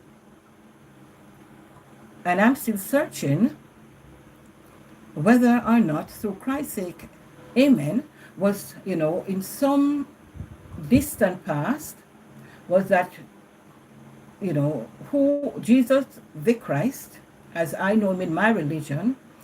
For example, he was the son of, say, Zeus. I don't know the history and the lineage, but just say, for example, just speaking, that he was the son of, say, Zeus, and Zeus was a god. To get to God, I have to come through Jesus, because Jesus would take my petition to his father Zeus. All of us being in the physical.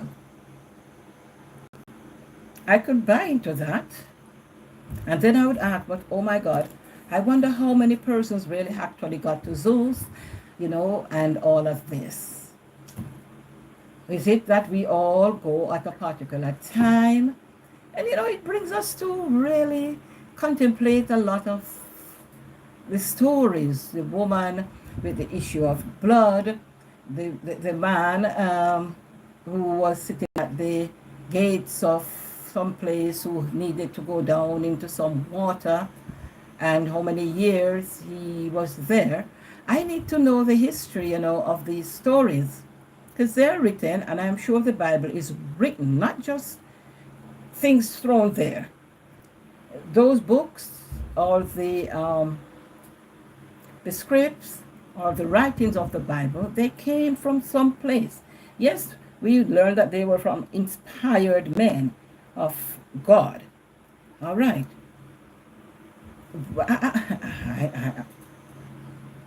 I don't know. But as I'm saying, for me, there's a lot of questions. But my question is not to say I want proof that there's a greater power than myself. I don't need to know. I am here. And up to now, no one can say where we came from. Persons can, will trace history back to as far back as they can go. And the stories are varied, in the way they are presented, but they go back to even the Adam and Eve story and the garden. There are so many interpretations of that. The Bible is written, of such that, for me, normal June here in Jamaica, I can't understand it. I can't. No, I can't. Because even, the story of Isaac and Abraham, oh my God, this one really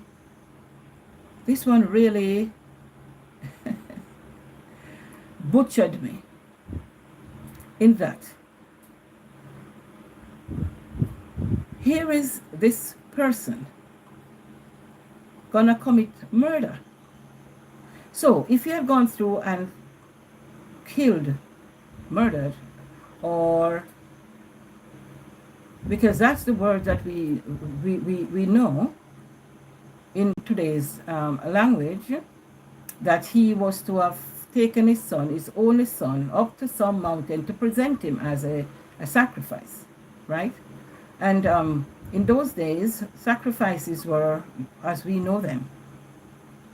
And so he was going to take a human form, so that would be a major. So to take someone's life, that's a word. There's a word for that, ain't it? And then, hey, to take this life, would he have been charged for murder? Would he have been charged for that? How would he have explained to persons when they say, what happened to your son? And he would say, oh, God told me to do so and so, and I offered him as a sacrifice, a burnt offering, or whatever. I wonder how that narrative would have ended. How would it have ended? And also, I am asking then, was this the first time that this type of request would have been made for anyone's children? And then, was it back to the Cain and Abel story? Should I understood that Cain sacrificed his brother Abel? And nowhere in scripture said that he was charged for that crime. He was punished for that crime. We read that God placed a mark on Cain. All right? That no one who sees him would so. What type of mark was this? Was it good? Was it bad? Was it saying that, listen, this is my son in whom I am well pleased. He offered me a sacrifice of his brother who he loved. And this is like an ultimate sacrifice? I don't know. So I don't want to be talking about those stories in any way to say to a person, but look, the God of the Bible, or my God, told Abram, and Abram was so faithful that he was willing to do so. No, don't do it. Don't do it. To me, I can't wrap my mind around that, and there is nothing in scriptures that is encouraging me to believe that story. So I would like to know the historical basis of this story.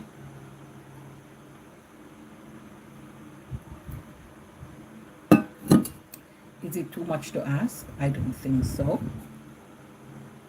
I'm an educated mind. I'm a scientist. So I would want to know.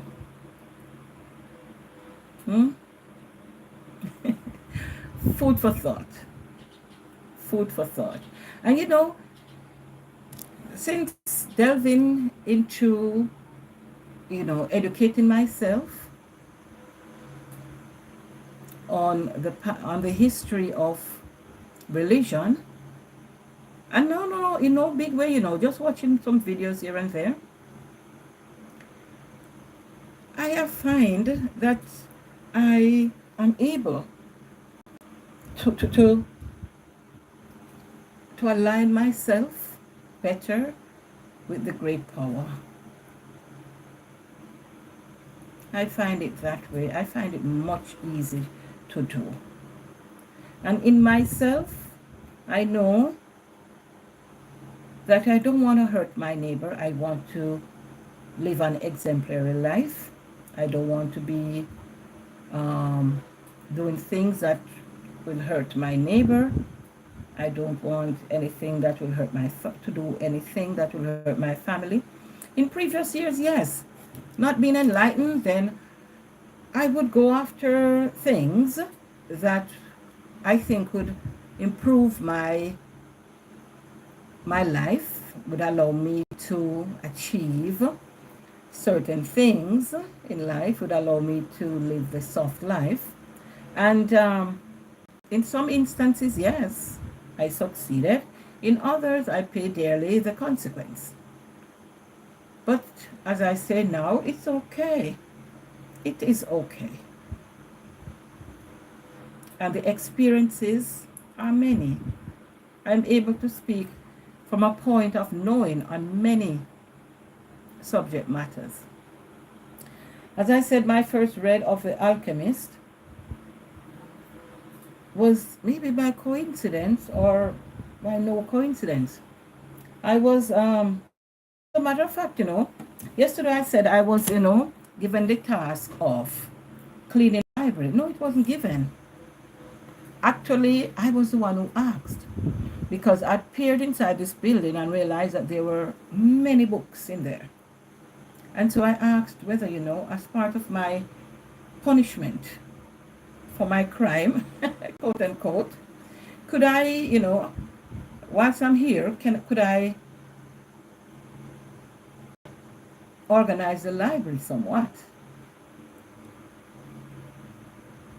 Because I had to take a sabbatical, if I may call it that, and to separate myself from society as a whole, or the wider society, and just be, we're going through that period in their lives where we need to encourage each other and to stand with each other and to maybe solidify certain things. Yeah, and so I opted to do the library, and I found the book, and I don't know that I had gone back to complete the task. I don't know that. Maybe I'm thinking that I was not allowed to go back. Or maybe if I did, it maybe was on just a few other occasions. But again, that is okay. So, as I continue to read, so I'm reading The Warrior of Light, and I had read before where this boy had met this beautiful lady who told him, to visit a city, an apartment location where there was a temple and with many bells. He went to the place where she sent him. He sat there on the ocean, contemplating the horizon and seeing nor hearing nothing unusual. He met up with a fisher folk who told him that, hey, that place existed since the days of my great-grandparents. So that was some 4 generations back. And that this temple was drowned. So it's sitting somewhere on the ocean floor maybe. But that they could still hear the bells ringing.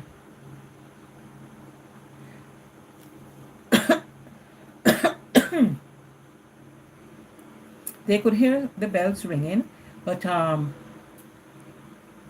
the boy, having gone there over a year, was not able to hear. So they encouraged him to go back home and to forget about these bells and so. He went back home. He had given up on school and his friends. And then he decided, you know what? Let me go back home. So he went to the ocean to say goodbye. He looked once more at the natural world around him, and because he was no longer concerned with the bells, his focus was not on any one thing. He could again smile at the beauty of creation, the seagulls and their cries, the roar of the sea, and the wind blowing in the palm trees. Far off, he heard the sound of his friends playing, and he felt glad. Just imagine this, to think that he would soon resume his childhood games. So the boy was happy, and as only a child can, he felt grateful for being alive. He was sure at that time that he had not wasted his time, for he had learned to contemplate nature and to respect it. Then, because he was listening to the sea, because he was listening to the seagulls, because he was listening to the wind in the palm trees, and the voices of his friends playing, he heard the first bell. He heard what he was searching for. He heard what he had devoted his time to learning, to hearing, to listen, but maybe with a spiritual ear. Maybe it was no natural churning of bells, but he was enlightened. He was now on a higher plane. So he heard the first bell, and then another, until to his great joy, all the bells in the drowned temple were ringing. And recall that the woman told him, right, that it was a vast temple with many bells, many bells. So he heard the first bell, he heard another, and he heard many more until all of the bells, the many bells, all those bells in the drowned temple were ringing, and he was able to hear them. It brought joy. He was enlightened now. The spirit man in him was now awake, because the physical man was able to accept physical things that were placed here by a great power. He was able to enjoy the things of this universe, both tangible and intangible. He learned to appreciate them. He contemplated them. So years later, when he was a grown man, he returned to the village and to the beach of his childhood. He no longer dreamed of finding treasure at the bottom of the sea. Perhaps that had all been a product of his imagination. Yeah, because no one told him that there was treasure. He took it upon himself to think that, that temple, there must have been treasure there. And he sought to find the treasure. If he could hear the bell, if someone would direct him along a certain path to where the bells were, he would find his treasure, because where the bells were, in his imagination, he thought that his treasure lay there. So he no longer dreamed of finding treasures at the bottom of the sea. No, perhaps so he was going to try to find the treasure someplace else, because he was no longer interested in finding the treasure that was at the bottom of the sea. Perhaps that had all been a product of his imagination, and he had never really heard the submerged bells ring out on one lost childhood afternoon. Even so, he decided to walk for a while along the beach, right? He decided to continue on the path that he has traveled, but to no longer imagine that the treasures were at the bottom of the sea. But he did continue walking. He did continue contemplating the universe. Even so, he decided to walk for a while on the beach, to listen to the noise of the wind and to the cries of the seagull. Imagine his surprise when, there on the beach, he saw the woman who had first spoken to him about the island and its temple. That's the prologue. What are you doing here? He asked, because it was like more than a year now since he had seen this lady. The lady said, "I was waiting for you," she replied. He noticed that despite the passing of years, because now he was a grown man, he was a grown man. She met him as a boy. Now he was a grown man. He returned to his childhood beachfront and was strolling. He again met the woman. And so he asked, "What are you doing here?" Yes, what are you doing here?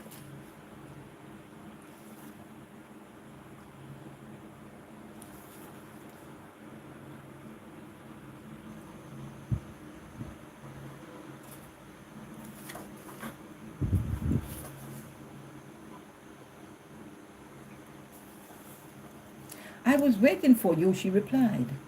He noticed that despite the passing of years, the woman looked exactly the same. The veil hiding her hair had not faded with time. She handed him a blue notebook full of blank pages.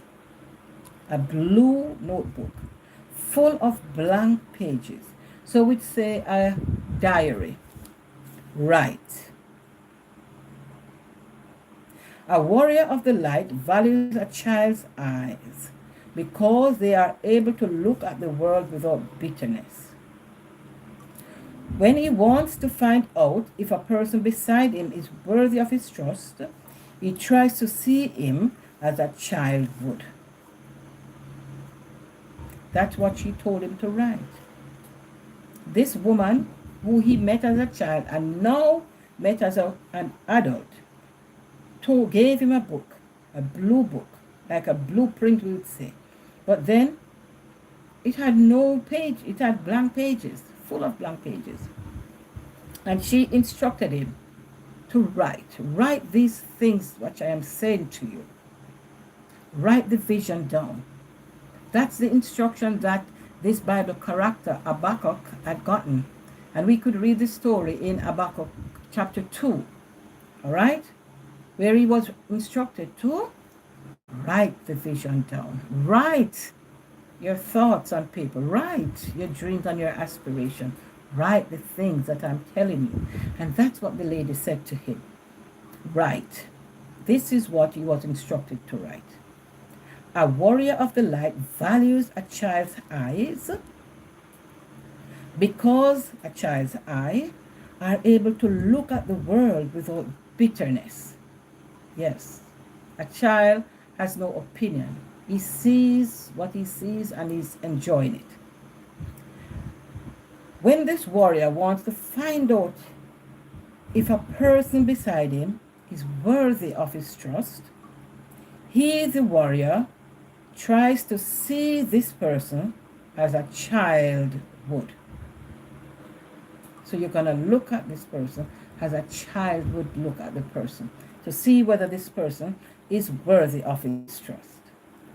So the boy asked the lady, "What is a warrior of the light?" The lady replied, you already know that." She replied with a smile. "He is someone capable of understanding the miracle of life, of fighting to the last for something he believes in, and of hearing the bells that the waves set ringing on the seabed." That's who a warrior of the light is. He is someone capable of understanding the miracle of life, of fighting to the last for something he believes in, and of hearing the bells and the waves set ringing on the seabed. The boy had never thought of himself as a warrior of the light. However, the woman seemed to read his thoughts because she said to him, "Everyone is capable of these things. You, me, the boy in this story. Everyone is capable of these things. That is, understanding the miracle of life, fighting to the last for something that you believe in, and of hearing the bells that the waves set ringing on the seabed." The woman seemed to read his thoughts. Everyone is capable of these things. And though no one thinks of himself as a warrior of the light, we all are. The boy looked at the blank pages in the notebook.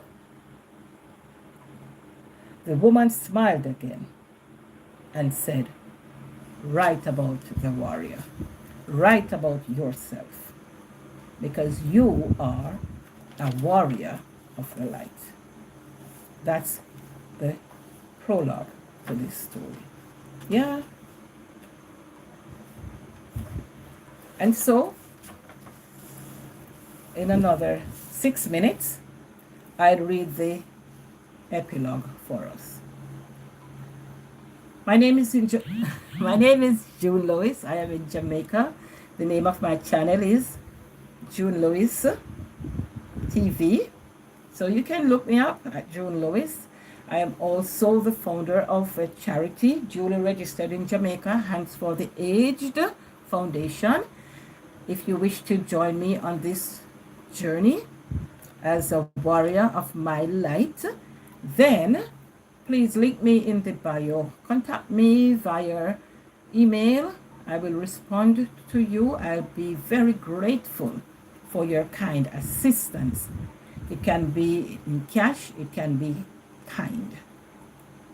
It can be just a word of encouragement. It can be just a gadget that might help, in giving service. It can be maybe a wheelchair, maybe a walking, an ambulatory device, maybe a walking stick, maybe a wheelchair, just maybe some rails for the wall, maybe some bath chair, maybe a couple of mats, just anything that might help me to along my journey as a warrior of the light. Yeah, please do stop by and if you can assist me on this journey. All right, please, that would be good. I'll be okay with your kind assistance. Thank you for stopping by, all of us. I'll be here another hour and a half. Okay, so my coffee has gone cold, so I will go and put some heat to it. But I will be speaking with you from my gadget here. All right, so that's where we are right now. Let me go and reheat my coffee. All right. My coffee has gone cold.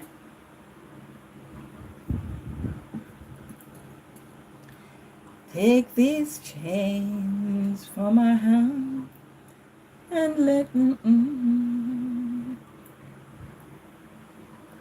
You've gone cold and no longer cares for me. All my faith in you is gone. So you still hear me shuffling because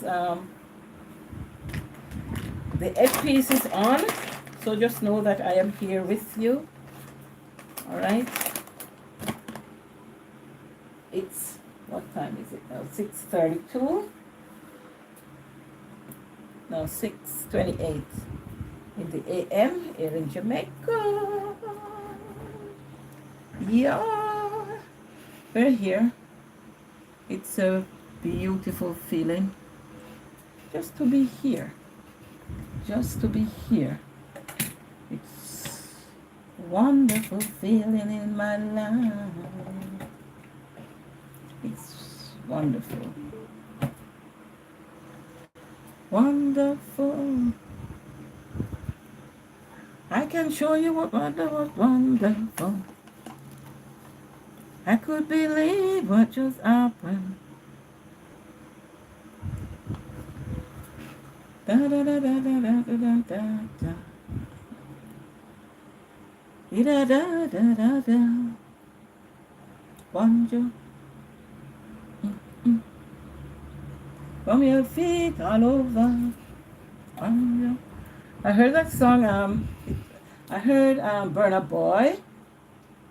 He did one song. I don't know who is the original, owner of that song, but I heard it.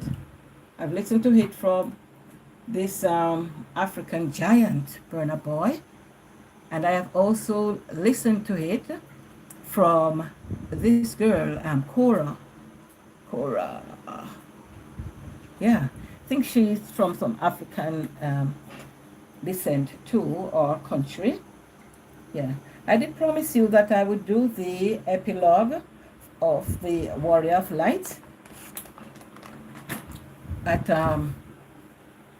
in another 6 minutes will be when I start. That's what I had said. So it's about now that I should be reading the epilogue. So whilst my coffee is being reheated, I'll read. It was dark by the time she finished speaking, because remember, this beautiful lady was speaking to now this grown man. They had met many years in the past when the man was yet a boy. So they met again when this man was grown, and the man told her, instructed her to write about the warrior of the light. Warrior of the Light. So that's how this book got the title, because the person instructed him to write. So the epilogue. It was dark by the time she finished speaking. The two of them sat watching the moon rising. So he spoke. He said to the lady, "Many of the things you told me contradict each other," which means they had conversation, right? So it's not that he just told her, right, you know, this little bit I told her. They had conversation. So they had met earlier in the evening or daytime, you know. So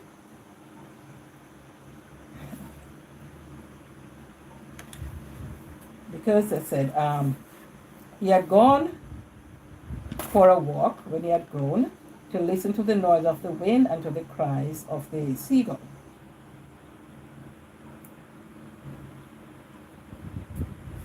And he was surprised when there on the beach he saw the woman who had first spoken to him about the island and its temple. All right, so they sat and they had conversation. She handed him a blue notebook which was full of blank pages, and she told him to write. All right, so one of the writings he had was about the warrior of light, and that she instructed him to write about the warrior. Okay, so they had more conversations, and it was dark by the time they finished speaking. The two of them sat watching the moon rising. It was night time. So he spoke. He said to her, "Many of the things you told me contradict each other." No, it's not adding up. That's what he said to her. So she got up. And whilst she got up, she said, "Goodbye. You know that the bells at the bottom of the sea were not just a legend, but you could only hear them when you realized that the wind, the seagull, and the sound of the palm were all part of the pealing of the bell." So all of these things, the wind, the seagull, and the sound of the wind, were all part of the pealing of the bell. In just the same way, the warrior of the light knows that everything around him, his victories, his defeats, his enthusiasms, and his dependency, form part of his good fight. And he will know which strategy to use when he needs it. A warrior does not try to be coherent. He has learned to live with his contradictions. "Who are you?" he asked.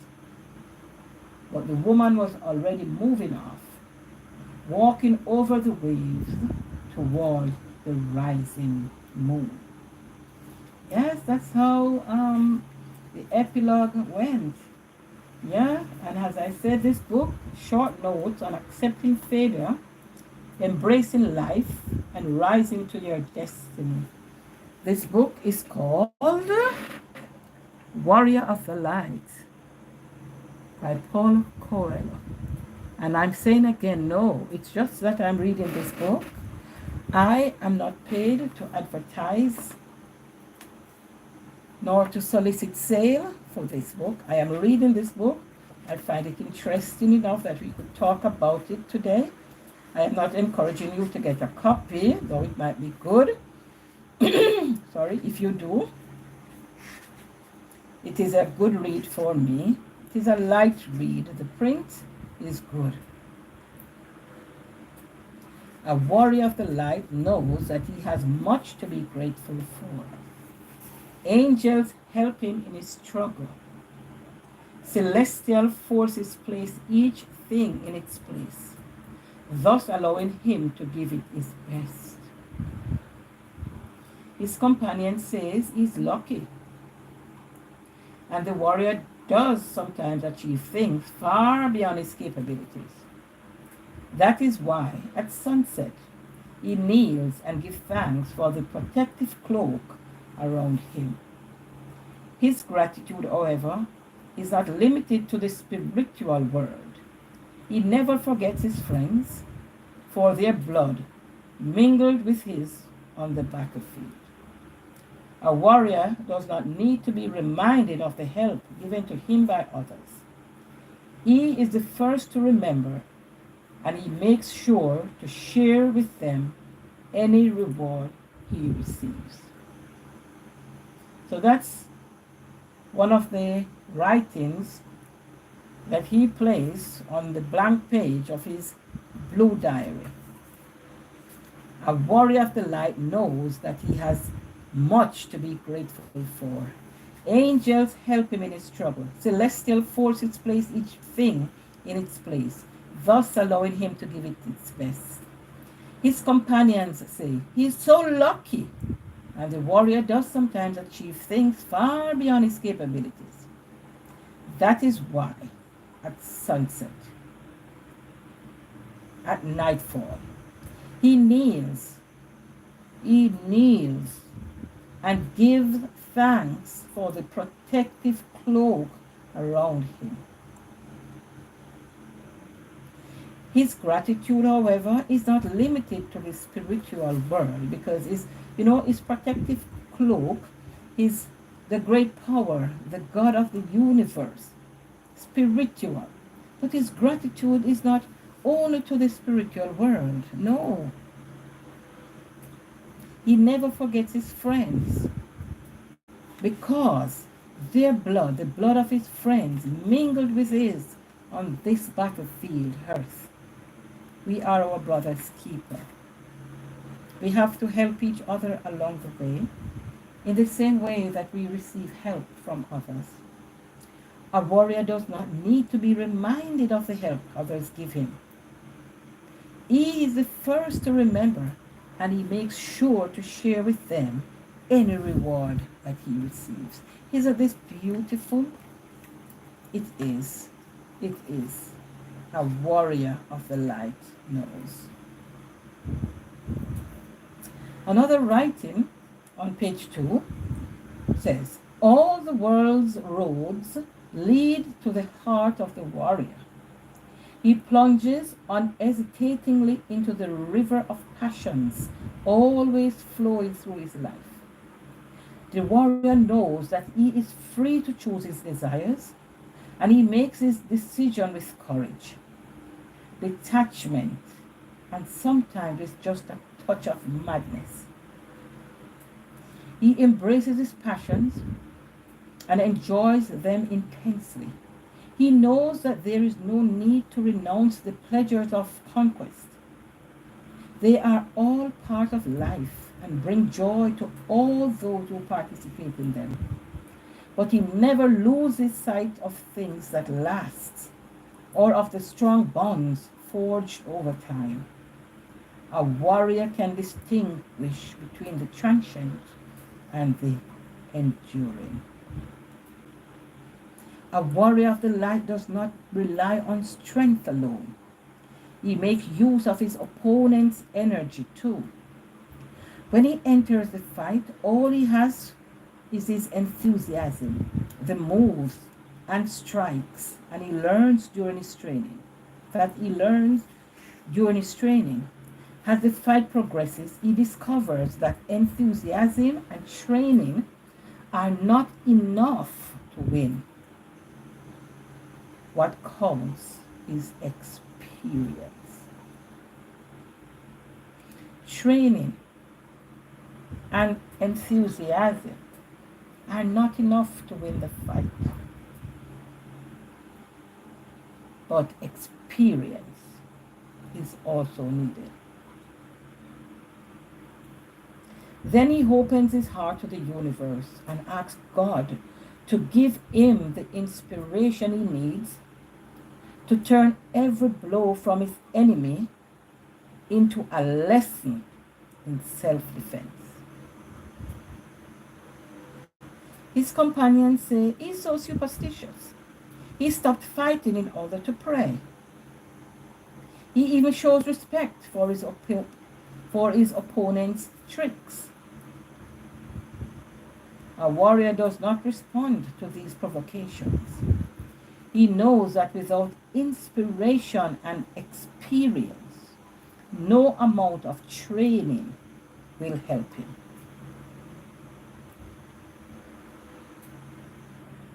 His companion says he's so superstitious. He stopped fighting in order to pray. He even shows respect for his opponent's tricks. But a warrior does not respond to these provocations. A warrior knows that without inspiration from God and without experience that he gains from the fight, no amount of training will help him. Because as the fight progresses, he will learn that the enthusiasm and the training that he received in preparation to fight are not enough to win the fight. He needs experience and he needs inspiration. And we have to close our ears to the naysayers, the ones that will come with their negative talks. We have to navigate our way around them and to focus on fighting the good fight and win.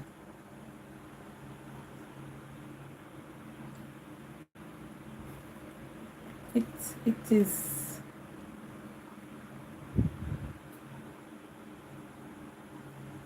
yeah, this is good for me. A warrior of the light knows that certain moments repeat themselves. He often finds himself faced by the same problem and situations. And seeing these difficult situations return, he grows depressed, thinking that he is incapable of making any progress in life. He says, I've been through all this before. He said this in his heart. Yes, I've been through all this. That's what he says in his heart. But his heart replied, yes, you have been through all this before, but you have never been beyond it. You have never gotten past it. You're still in it.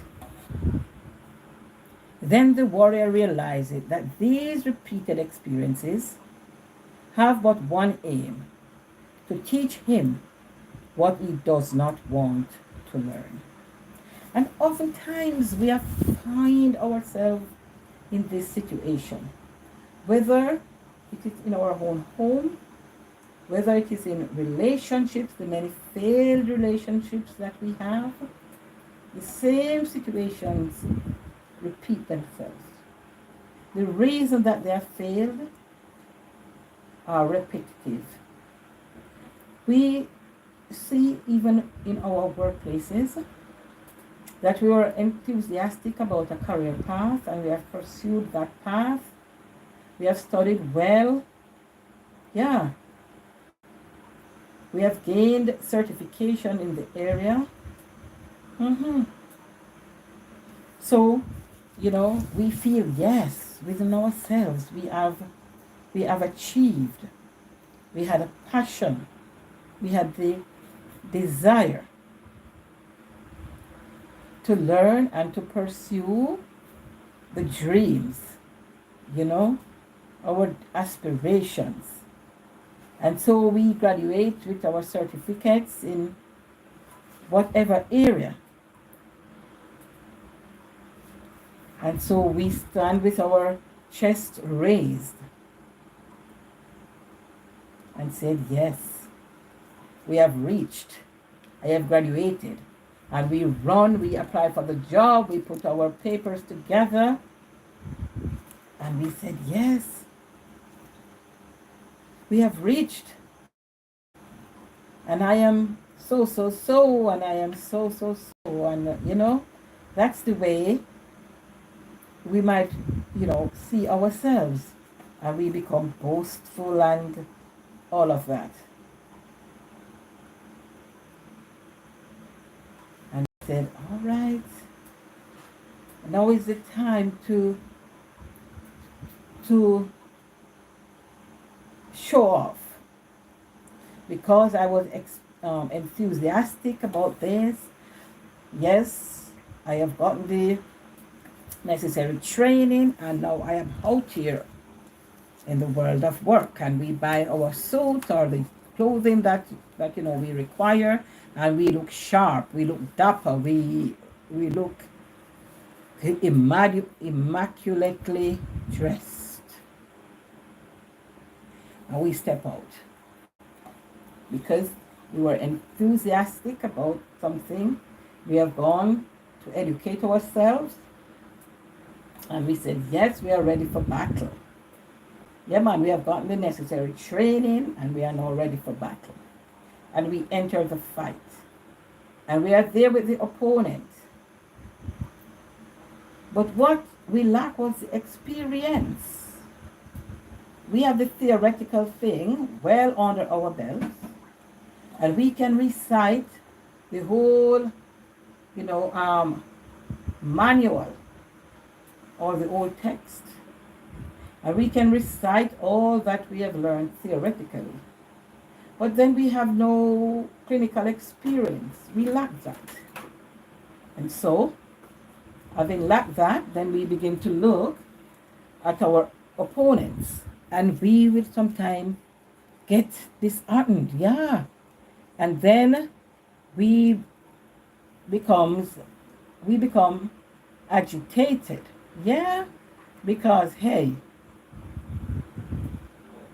we realize that we are ill-equipped. We lack experience. We are not able to fight as we should. We lack the experience. So what are we going to do now? What are we going to do? We do need the experience to win the fight.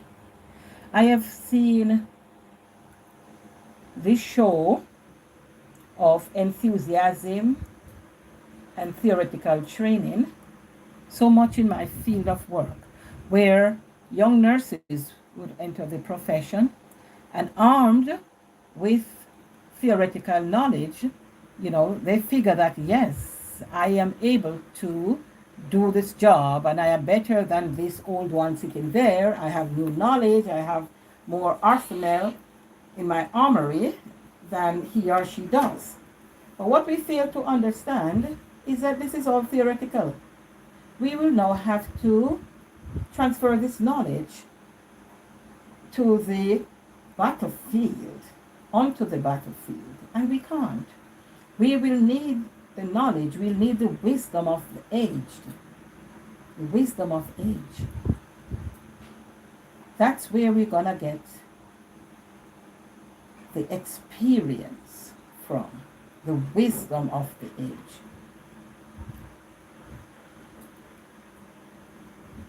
And so we need the experience, so we go into our various career paths and we make the mistake and we carry on, because we have to accept our failures.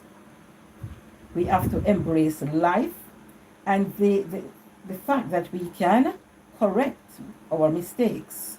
We will fail on the battlefield many times up. We'll be going through the valleys of many shadows off. But until we get beyond the valley, until we exit the valley and start climbing the mountain, we are still in the valley. We still lack the experience to climb. Yeah, we will have the theoretical knowledge. Put one foot here, put one foot there. The first step should not be, the rise should be 6 inches high and not more. And the run of the steps of this mountain should be so. But until we start climbing the mountain, then we're still in the valley.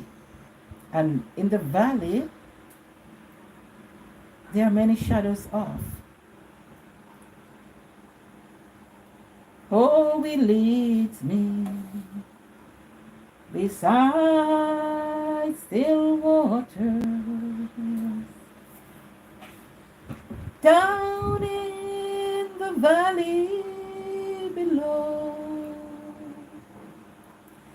and He pulled me aside to be tested and tried. In the valley He restoreth my soul. Oh, He leads me beside still waters,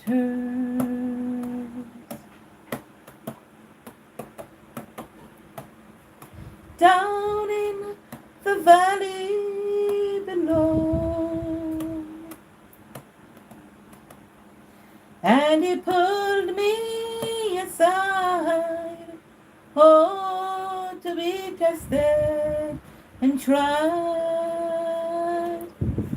In the valley He restoreth my soul. Yes, because we will be in the valley. That's where the fight is taking place. In the valley of our minds, on the battlefield. But until we exit the valley, we are considered that we're still on the battlefield. So we need the experience and we need the inspiration. We have to learn from our opponents. That's what Paul said. That's what he wrote in his diary. And we'll be in the valley many times, but that's where we will learn, we will gain experience in that valley. And as the songman said, in the valley He restoreth my soul. Because during the fight, we're going to learn from the opponents. We're going to learn of our mistakes. So we're going to learn the shifts and the moves and the dodges and the jumps. Yes, we have to know when to hold, when to fold, when to walk away, when to run, when to hide. In the valley, we learn all that. The songman says, in the valley, He restoreth my soul, because in the valley I am praying. I will stop in the middle of the fight to pray. I might be physically fighting, I'm forging ahead, but I am whispering a prayer. Whisper a prayer in the morning, whisper a prayer at noon, whisper a prayer sometimes, and all through the day. Keep your heart in tune, because God answers prayers in the morning. God answers prayer at noon. God answers prayer in the evening. So we have to keep our hearts in tune.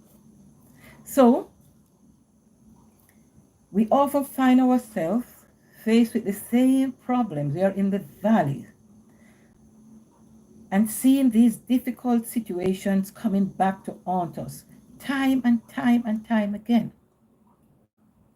We grow depressed and we think that we are incapable of making any progress in life. We give up. We give up on the good fight. So our heart, being a deceiver, says, listen, man, you have been through all this before. Why are you going to go through it again? It's a waste of time and resources. Yes. So that's what his heart said to you, I've been all this before. No. I am saying to my heart, I have been all this through this before, times and resources. I can't go back through this again. I'll be a fool. And I'll be even quoting words, from the Bible or other inspirational books. And I'll be saying, listen, man,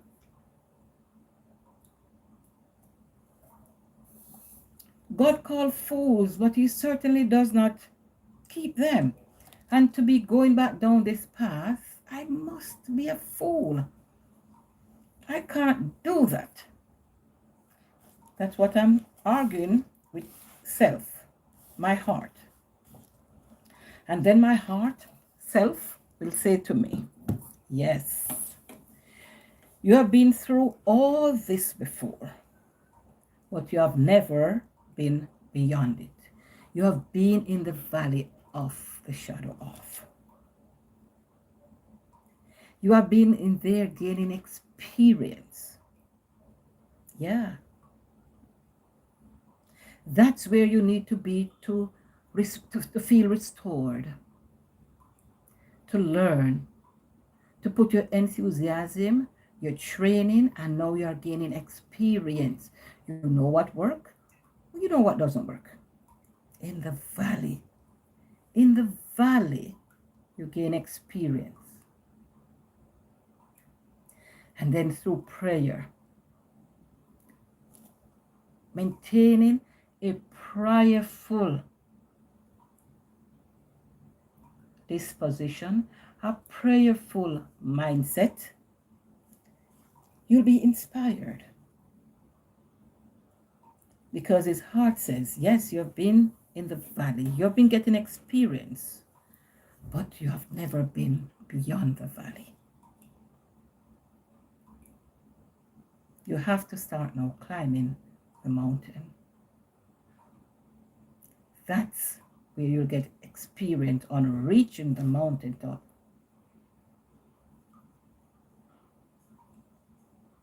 And we'll sing, oh, hallelujah. Yes, it's heaven. It's heaven to know that I've gotten the experience in the valley.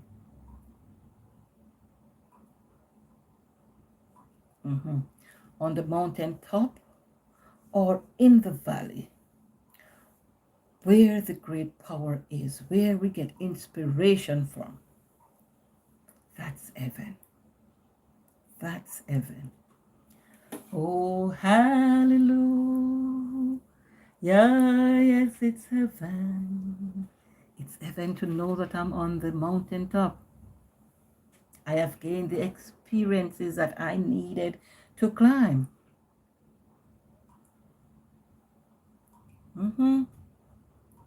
And the valleys are on mountains fair, where we get our inspiration.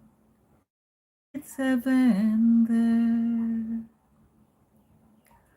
Once heaven seemed a far-off place, till the great power shows his smiling face. Now it's begun within my heart.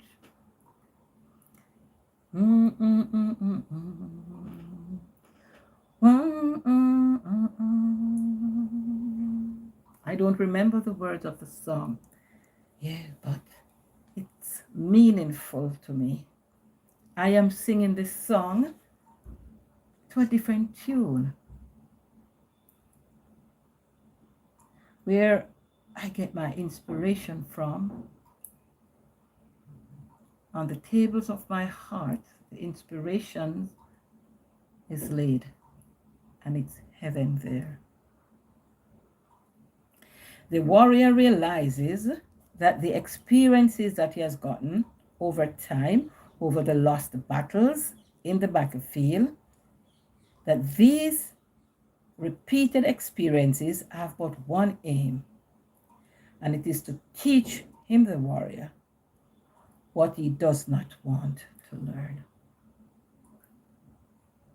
So we have to understand that the experiences that we are running from,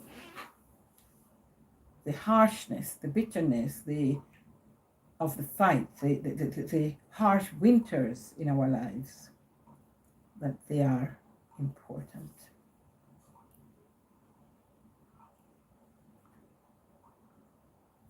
Do not be predictable as a warrior of the light. That's what Paulo is saying. A warrior of the light is never predictable. You should not be able to be in a fight where your next move is predicted. You should be spontaneous. So Paul is saying the warrior might dance down the street on his way to work. He might gaze into the eyes of a complete stranger and speak of love at first sight, or defend an apparently absurd idea. Warriors of the light allow themselves days like these. He is not afraid to cry over ancient sorrows, things that you would consider dark, things that you consider painful. You should not be afraid to weep over ancient sorrows or feel joy at new discoveries. When he feels that the moment has arrived, he dropped everything and goes off on some long dreamed of adventures. When he realizes that he can do no more, he abandons the fight. But he never blames himself for being committed a few unexpected acts of folly. A warrior does not spend his days trying to play the role that others have chosen for him. Choose your own path. Travel the path that is set out for you. A warrior does not spend his time trying to play the role, to be another person. A warrior does not spend his time trying to play the role that others have chosen for him. Travel your path. Isn't this beautiful? It is beautiful.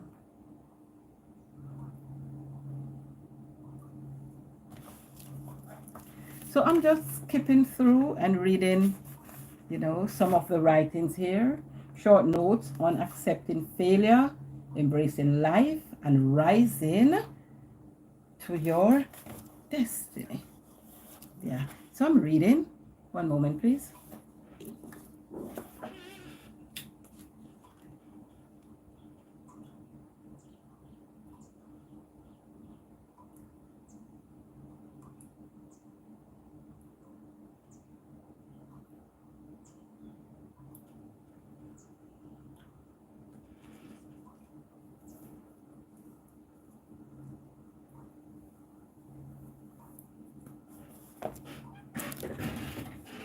Gotta put this on.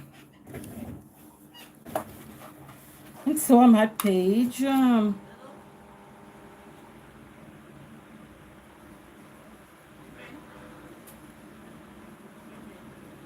on page 69.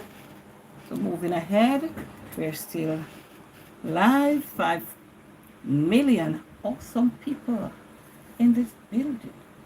Yeah. We're on page 69, and we're saying that a warrior of the light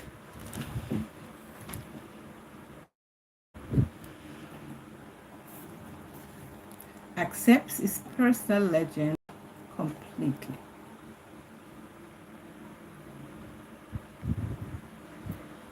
In his book, The Alchemist, Mr. Coelho explained personal legend, the desire, your purpose. He accepts his purpose completely. His companions might say, he has remarkable faith. For a moment, the warrior feels proud, then immediately feels ashamed of what he has heard, because he does not have as much faith as he appears to have. At that moment, his angel whispers, you are only an instrument of the light. There is no reason to feel proud or to feel guilty. There are only reasons to feel happy. And the warrior of the light, aware now that he is but an instrument, He feels calmer and more secure. Warrior of the light.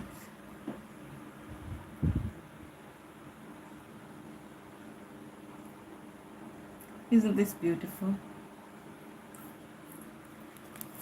It is. So I've been with you here 3 hours and 6 minutes. All right, so I'm going to sit here with you or be chatting with you for another, 54 minutes? Yeah. I've devoted this time. A warrior of the light. Yes, I get up early to be here.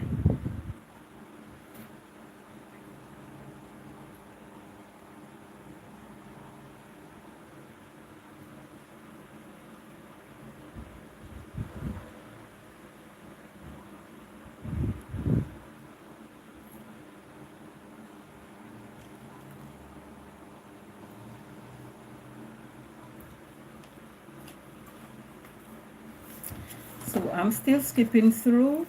Remember, I am not in any way promoting this book. I'm just, doing a live with you this morning. And I have this book, Warrior of the Light. It's written by Paulo Coelho. He's Brazilian.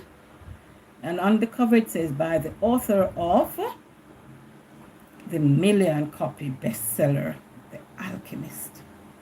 Million. It's here.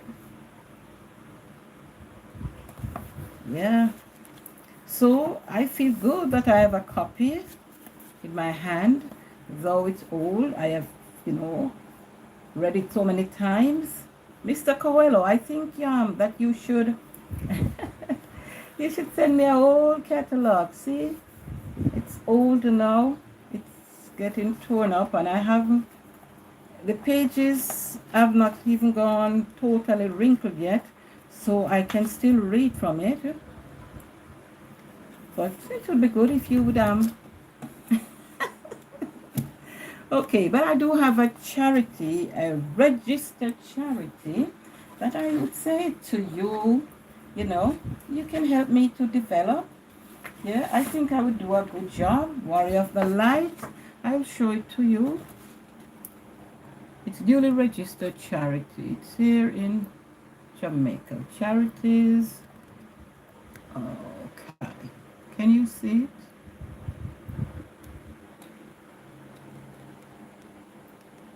I'm trying to square it on the page.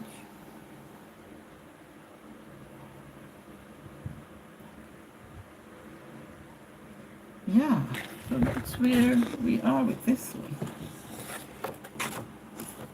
And I'm happy that I am a warrior of light. Yeah, that's me. Warrior of the light.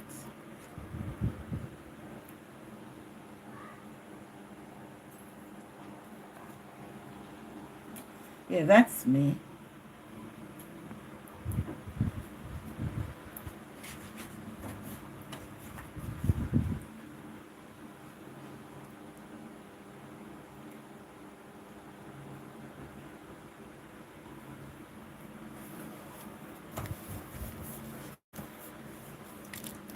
All right. A warrior of the light often loses heart. Hey. He believes that nothing can stir in him the emotion he desires. Nothing can stir in him the emotion he desires. He is forced to spend many nights feeling that he is one of the vanquished, and nothing seems able to restore his enthusiasm. His friend says, perhaps this fight is over.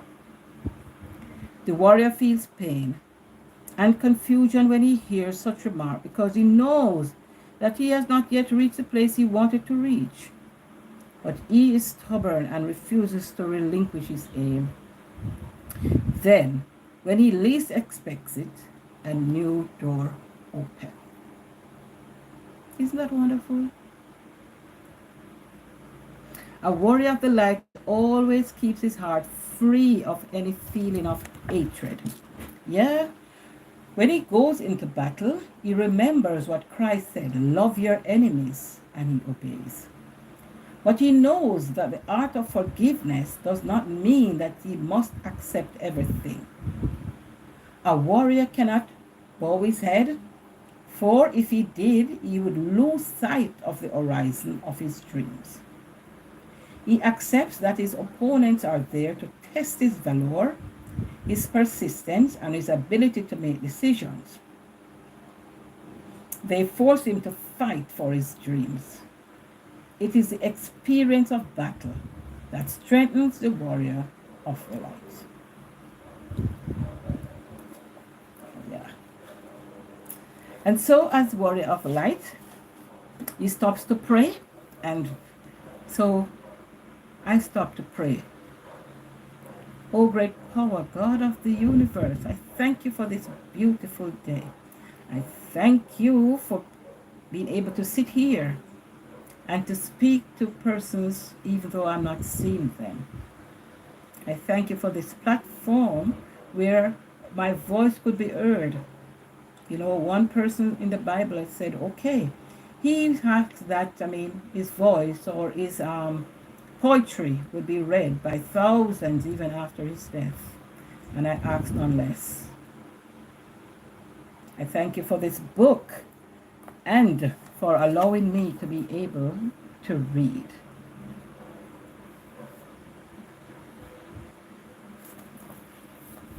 So, I don't know if I should say through Christ's sake, amen, or so I say amen. Yeah.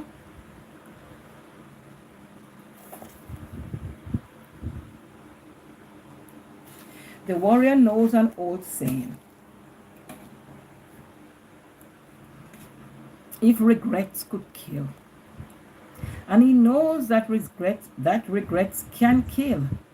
They slowly eat away at the soul of someone who has done something wrong, and they lead eventually to self-destruction. If regrets could kill. And he knows that regrets can kill. Regrets slowly eat away at the soul of someone who has done something wrong, and these regrets leads eventually to self-destruction. The warrior does not want to die like that. When he acts perversely or maliciously, because he is a man of many faults, he is never too ashamed to ask forgiveness. If possible, the warrior does his best to repair the wrong he has done. If the injured party is dead, then he does some good turn to a stranger and offers up that deed to the soul that he wounded. So, if we hurt someone, we should make amends. We should, try to make amends. If possible, he does his best to repair the wrong. If the injured party is so wounded that he dies, then the warrior will do some good turn to a stranger and offers up a good deed, the good deed that he's doing to the stranger. That he would say, okay, this is to the soul that I have wounded. A warrior of light has no regrets, because regrets can kill. He humbles himself and undoes the wrong he has done, rather than to sit with regret that will slowly eat away our soul. Let us get into the habit of being apologetic, of righting the wrong. Some persons, they do not apologize. They do not see the value in an apology. And, I would want to believe that they would be thinking that, hey, I don't need to apologize. But then they're hurting. The hurt is deep. But rather than apologizing, they go, and they go on their way high and mighty. And then this regret, this unapologetic apologetic attitude within your very core. Myself, I love to apologize, even if in my mind, if self is saying, you are correct, but if the person feels offended, it's not for me to decide whether or not the person should have felt that way. The person is offended by my action, then I will right the wrong. And so I have no regret to eat my soul.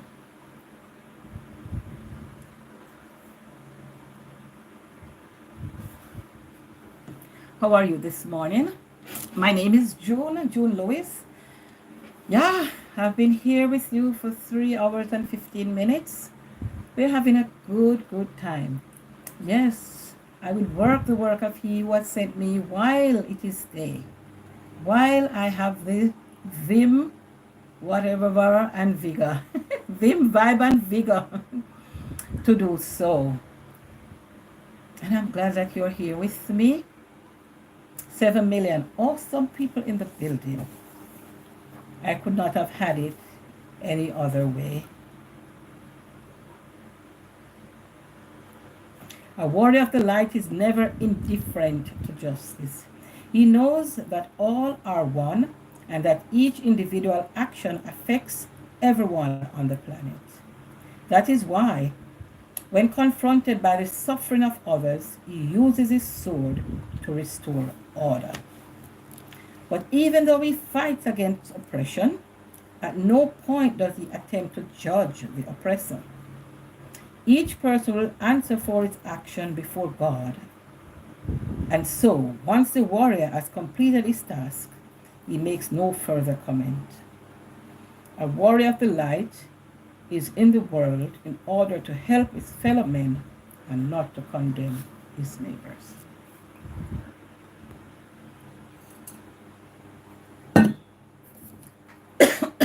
Sorry.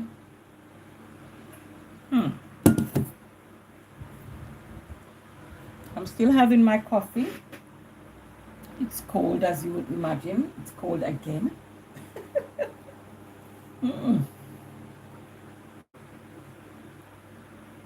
It's cold again.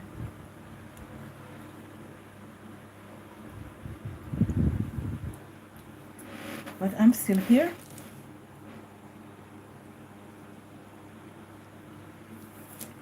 A warrior of the light is never indifferent to justice.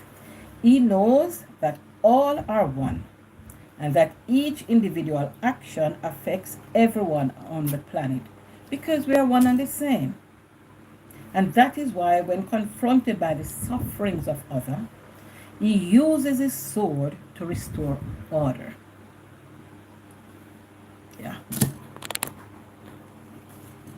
But even though he fights against oppression, at no point does he attempt to judge the oppressor. Each person will answer for his actions before God, and so, once the warrior has completed his task, he makes no further comment. A warrior of the light is in the world in order to help his fellow men, not to condemn his neighbor.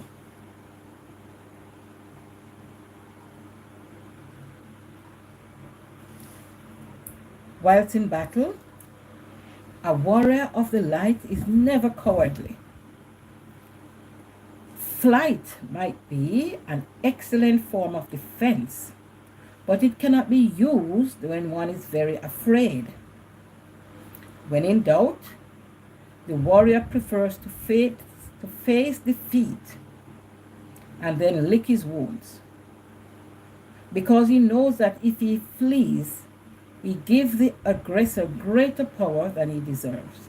So he stands and fights, and even will lick his wounds after.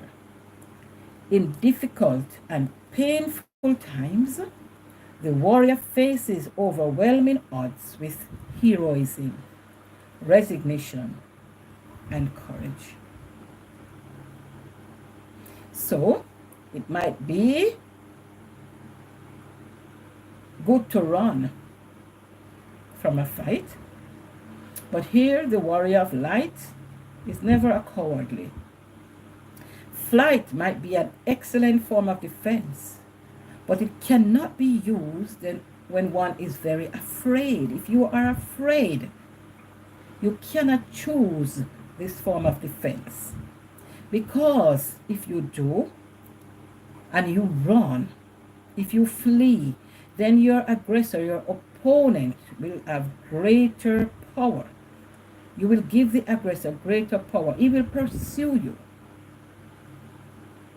He will pursue you even more vehemently. So when in doubt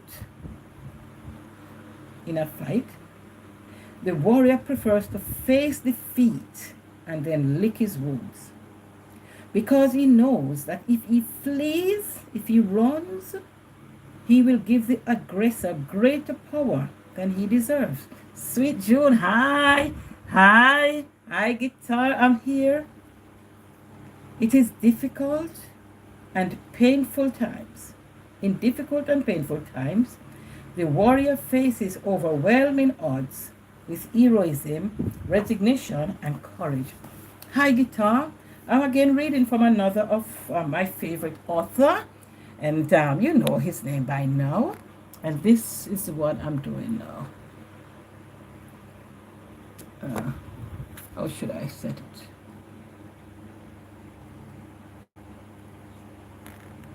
Okay. It's called Short Notes on Accepting Failure. It's the Warrior of the Light. And it's short notes on accepting failures, embracing life, and rising to your destiny.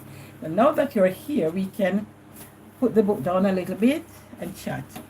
It's called Warrior of the Light.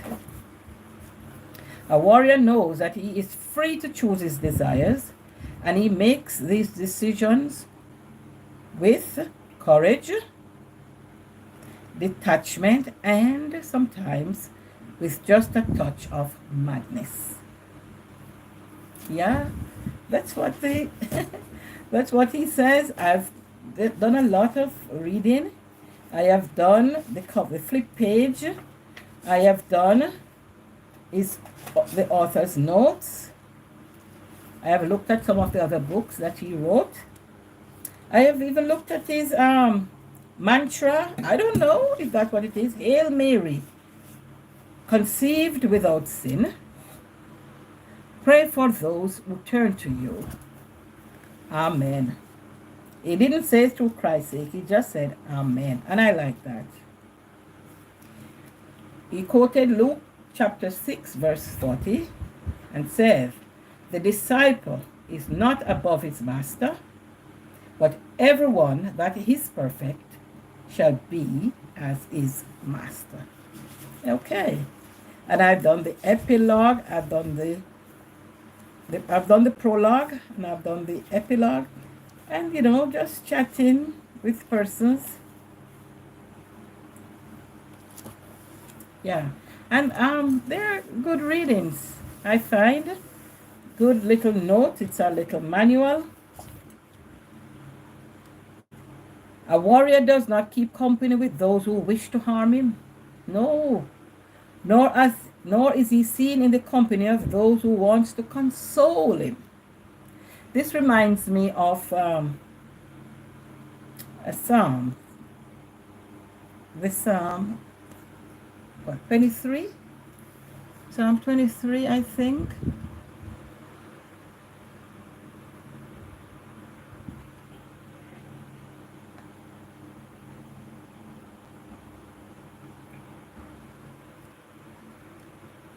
Psalm 23. Yeah, I think.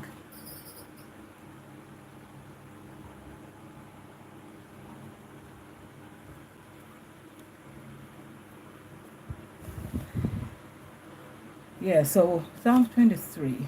The Lord is my shepherd, I shall not want. Is it? No. It's Psalms 1. Blessed is the man. Yeah, I think it's in the Psalms. So I think here he's interpreting or giving his interpretation of Psalm 1. A warrior does not keep company with those who wish to harm him, nor is he seen in the company of those who want to console him.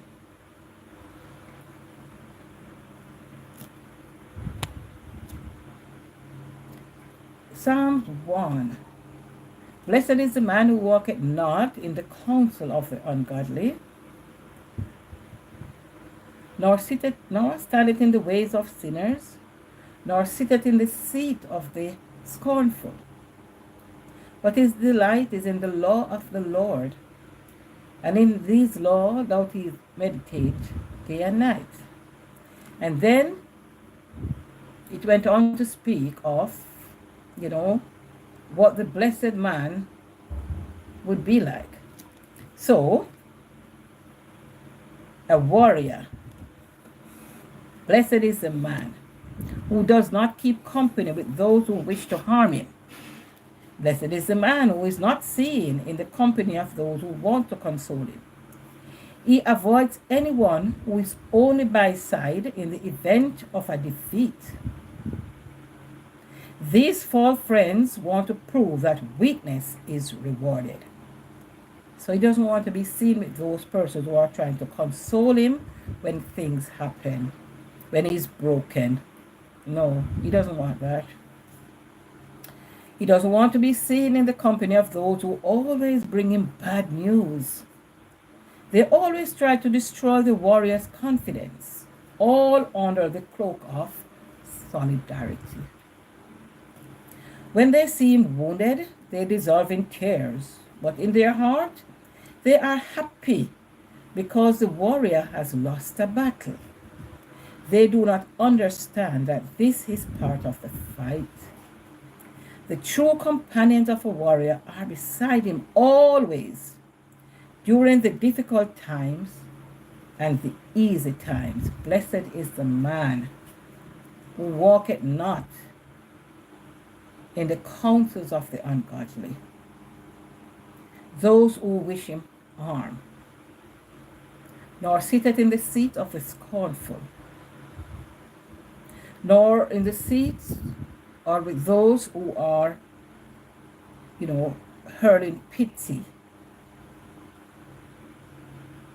Because this verse will come around in the event that you are broken, that you are saddened. Those are the times that these friends surface. They are false friends who want to prove that weakness is rewarded. Oh, you have a bad situation. Oh, I'm so sorry. How are you doing, Lord? I bear a part with you. I am with you in this. Blah, blah, blah, blah, blah. No. The psalmist David brought this to light, and now I am understanding this passage of scripture even more. At the beginning of his struggle, the warrior of the light stated, I have dreams. I have dreams. I have goals. I have objectives. I have envisioned this in my mind. I dream of this. So at the beginning of his fight, at the beginning of his struggle, the warrior of the light stated, I have dreams. But after some years, he realizes that it is actually possible to reach the goals that he set. He knows that he will be rewarded. And so at that moment, he feels sad.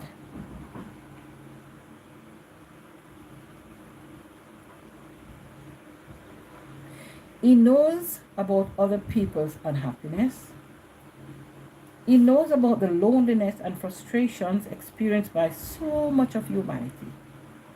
And he does not believe that he deserves what he is about to receive. But his angel whispers, give it all up. Give it all up.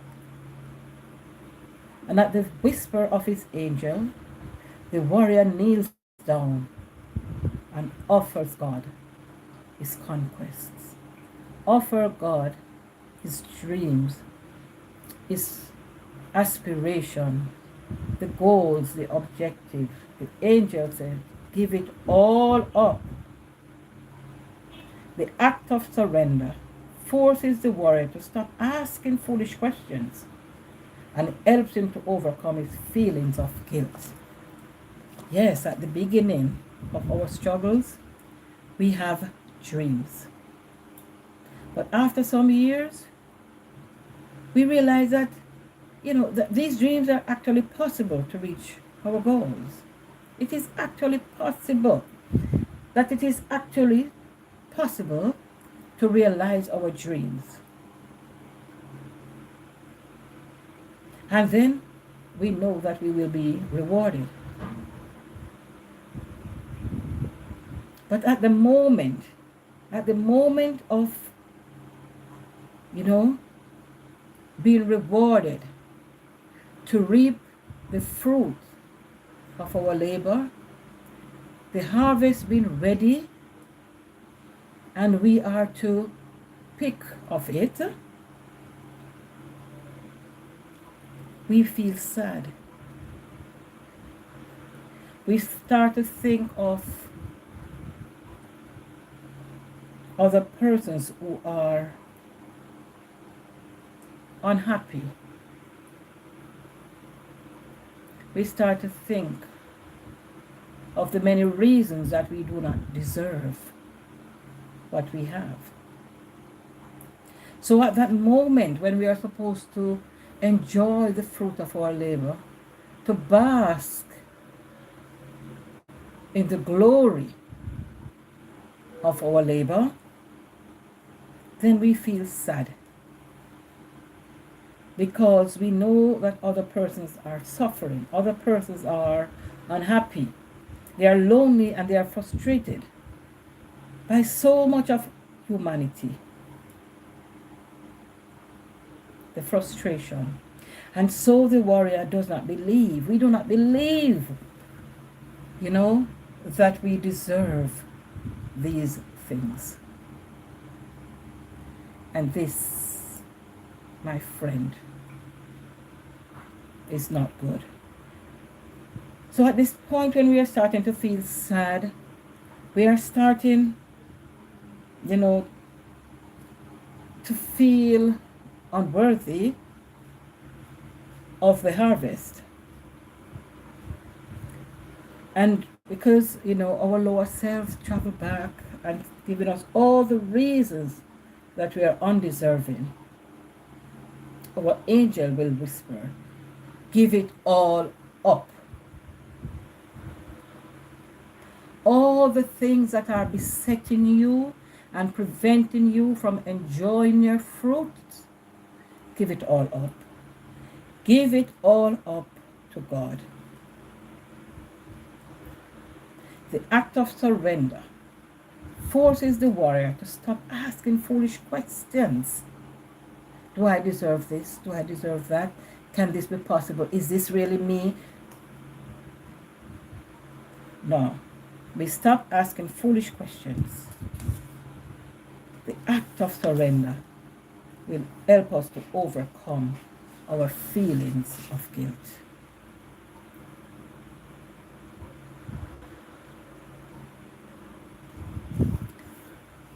I'm finding this session so quite interactive, so quite intriguing, so much insights to gain. I have gained so much.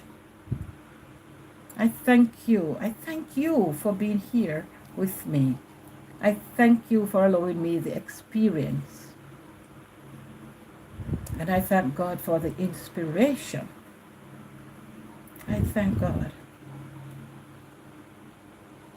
The warrior of the light has the sword in his hand. Because you're a warrior, right?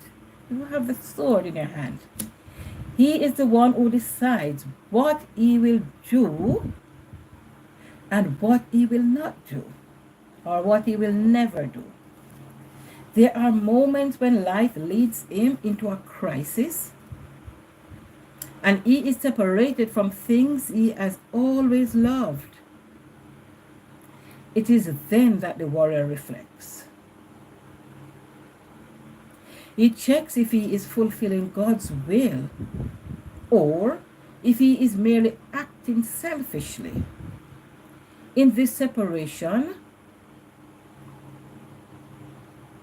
if this separation is really part of his path, then he accepts it without complaint.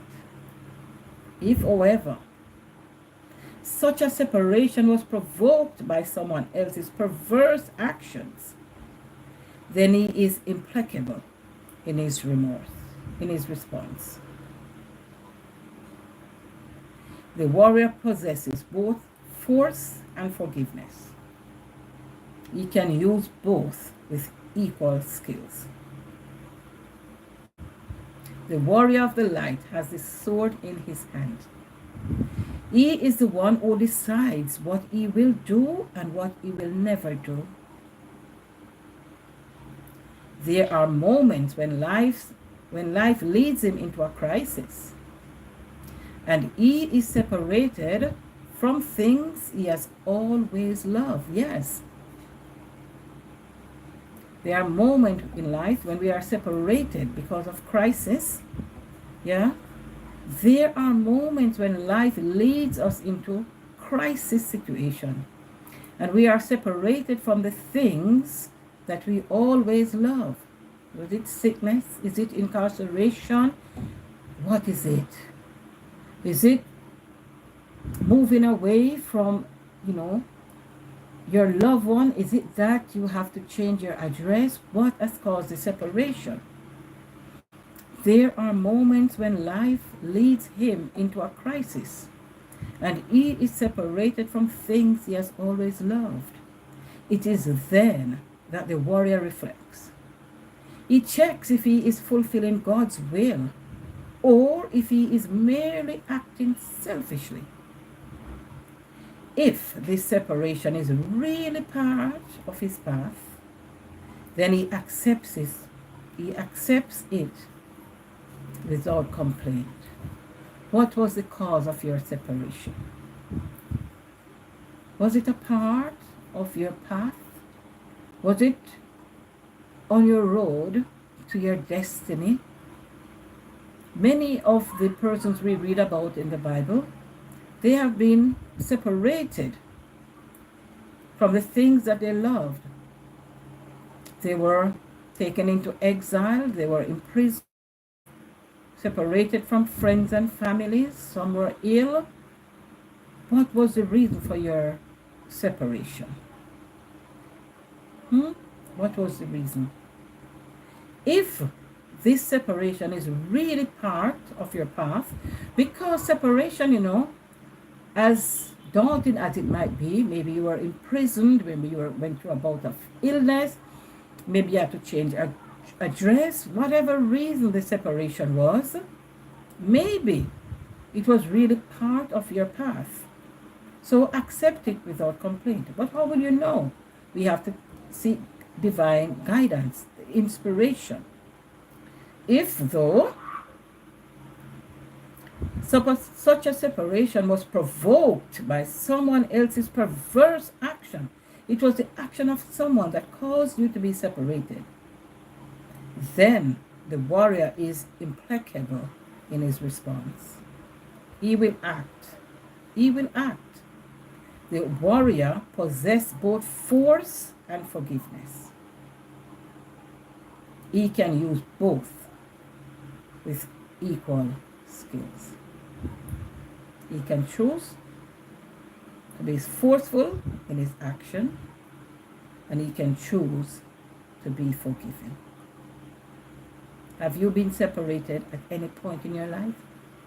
Do you know anyone who has been separated from the things that he loved? Think on these things.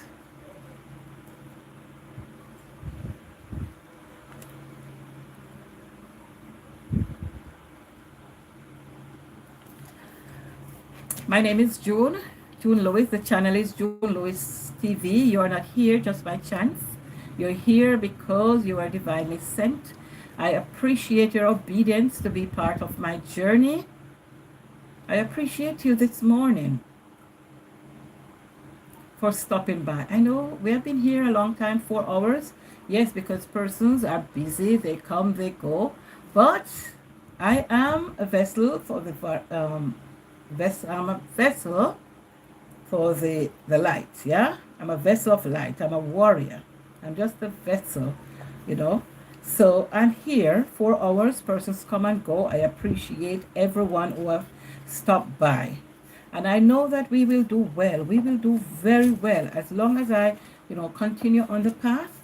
I am saying to myself that this path is for me to travel, and I am traveling it with grace.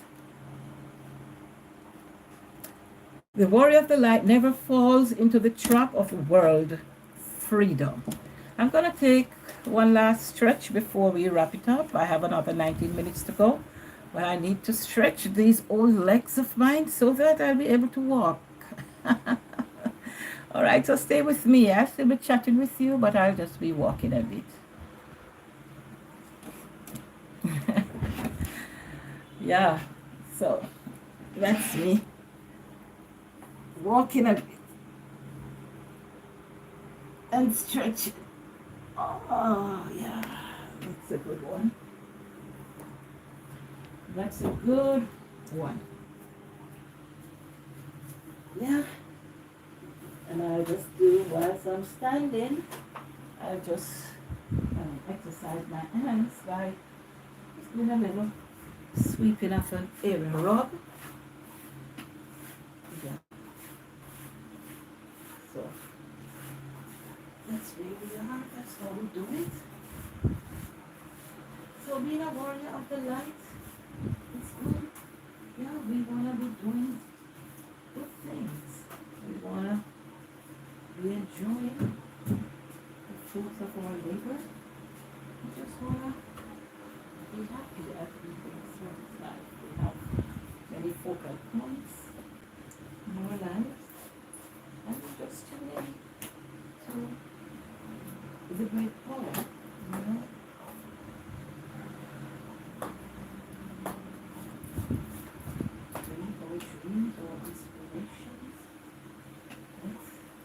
keep them alive so that they don't come crumbling in front of our faces. Many dreams have been destroyed because of lack of persistence. We refuse to travel the path and to one of the journeys, the vehicle that we need to travel the journey. To equip ourselves adequately. We know that we have to run the race with patience. Sometimes we do have to rest.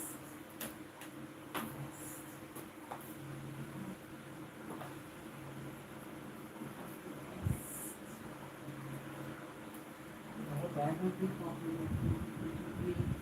learned, what we have learned, the Creator, what we call rest. How do people know this? I don't know. But that's what, we learn. That the God of the universe rested.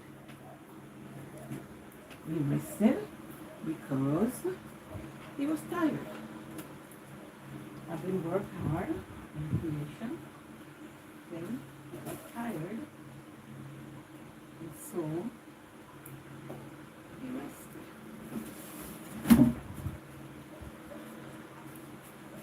So we know that we ought to rest. Yeah, that's my interpretation. Good morning, AG on Jamaica. Good morning. How are you? How are you? How are you, my friend? Good morning. Blessings to you too. AG, what's up? What's on the menu? for breakfast today? What's on the menu for breakfast today? AG, born Jamaican, in the US someplace there. It's cold. What's on the menu?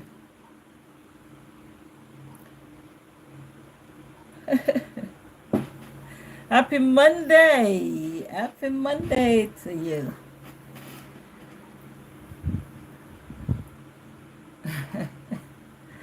No breakfast, driving now. You should sing to me at Johnny Hawksburn yesterday. I like that one. I don't have the voice for singing, and I do not want to be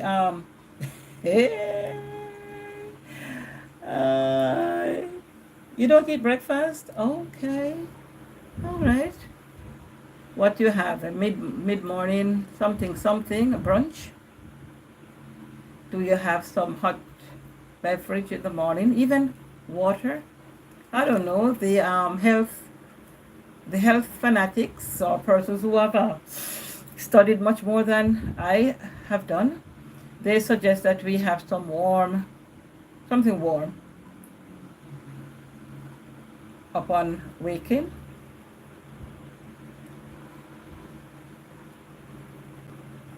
So you don't have breakfast, but do you have 2 oranges? Ah, okay. The price of oranges in my country now, oh gosh, AJ, it's about $150 for one. I'm not joking. I'm in Kingston, and it is terrible to get a really nice one, because if we're talking about $1,200 for a bag, and they are $1,200, and they are 12 if you buy the bag. I mean, and that has to be a good one, because you can get cheaper, but for some good size that really look somewhat good, we're talking about like $1,200. So that's what now? 6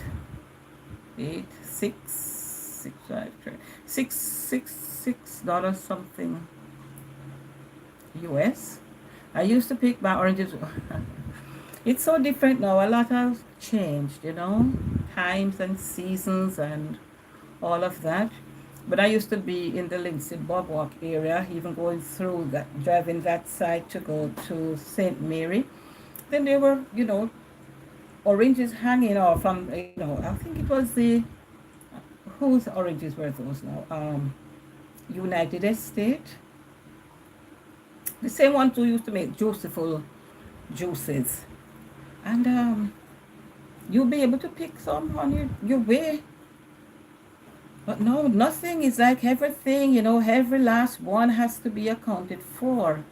You used to see the canes hanging out, no, not much. And with even them being in short supply, they have a lot of, what you call these now? Mounted patrols. So, and electric fencing. I'm joking about the electric fencing. But you're so scared to even stop and pick one. Lest you be considered for court actions. And from the Linstead area, a call came in. That was so bad. And you know what? I actually touched the answer button. I'm so sorry about that. But at least YouTube will know that, hey, this is not robotic. This one is real, because they flag us for any and everything. I was demonetized for more than 90 days. Because they gave me 90 days from somewhere in June to somewhere the 20th of September. And that's when I would be eligible to reapply. And then I was allowed to keep the subscribers, but then I had to delete videos. I didn't know which one I was flagged for, even though I suspected. But everything that had anything that I think that was, I deleted. So with those deletions came reduced double H. And even if I had still remained at the 4,000, because I still had to get back 4,000, it's not the 3 as it used to be. Even if I had that 4,000 before September 20, I would still not be monetized, September 20 had to come before. And so each day up to September 20, watch hours were being removed, reused content, reused content. There was a short video. I can't recall if it was on YouTube or it was a TikTok. But hey, I took that video as my own, yes. And all I had on it was at the beginning I spoke, which was very wrong. I should have spoken throughout the video. So I had just given like a couple seconds. This is really disturbing news. That was all I said. And took the rest of the 1 minute for my people video. Yes, people work. Yeah, reuse content. Because I found it quite interesting. And it was really, really making the moves, Believe me, I had gone over 350,000 views. I was like, my head in just a short time. I was like, woo! I made a nice $8.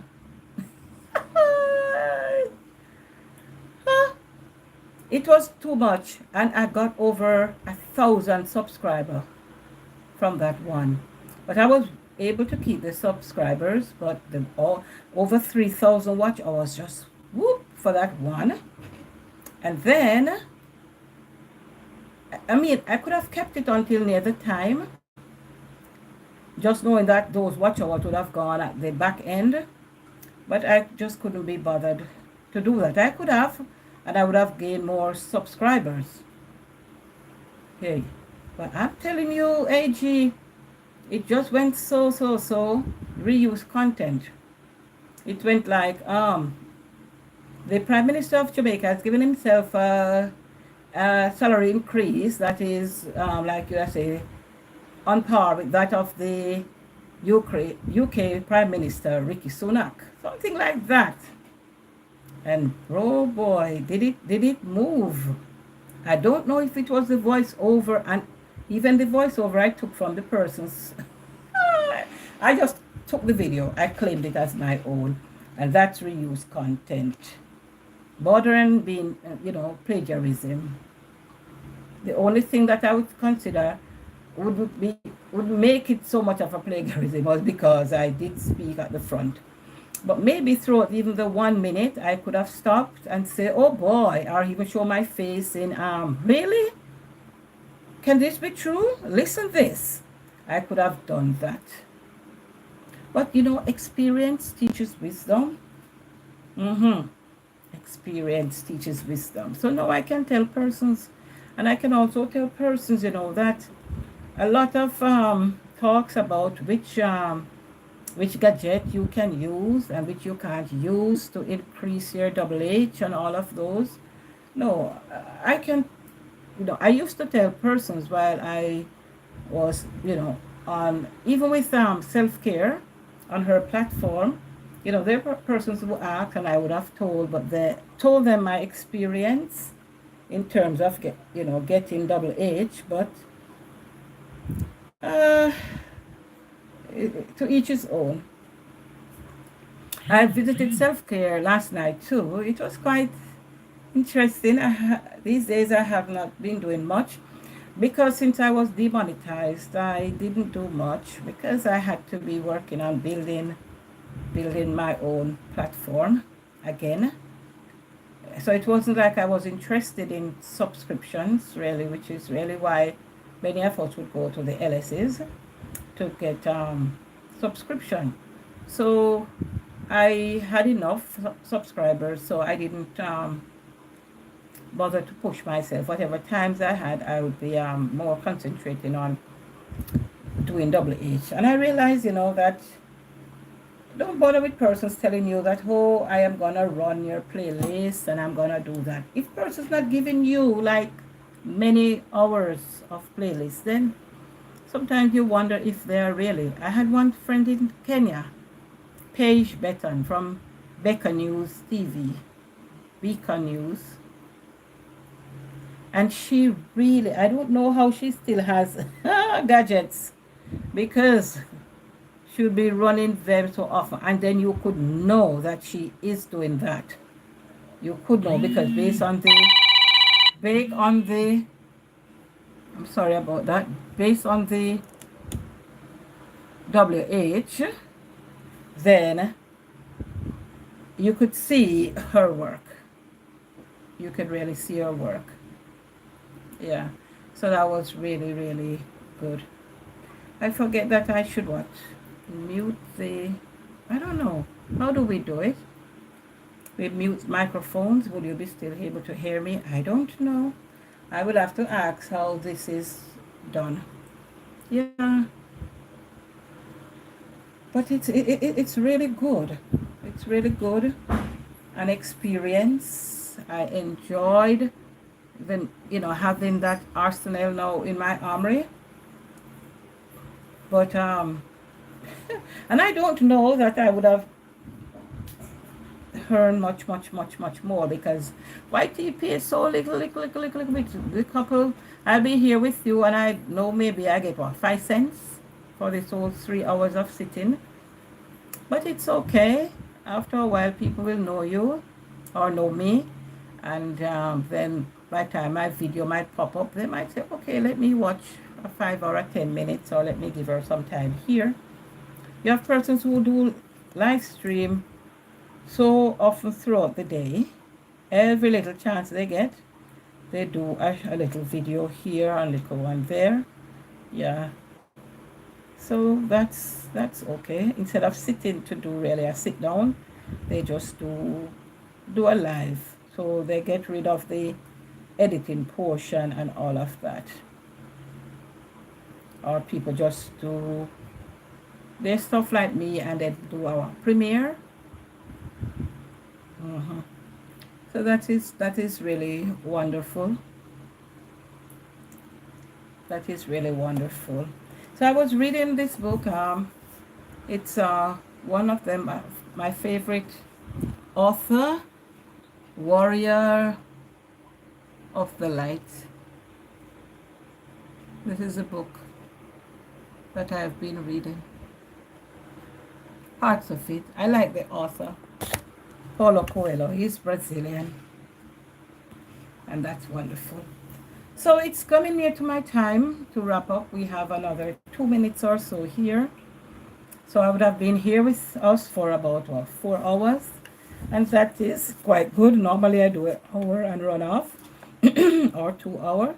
So I'm finding that if I get up early, because usually I'm awake and just there doing nothing, spinning and tossing and getting bored and feeling all the aches and pain from the bones that need to be realigned. So if I could get up at maybe 3 or 2, then I would be here quite some time, yeah. But it's all good. It's all good.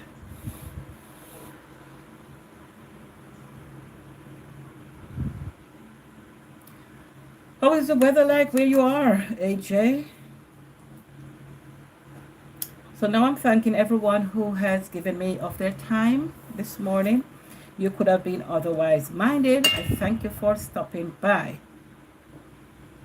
Kayla, how are you?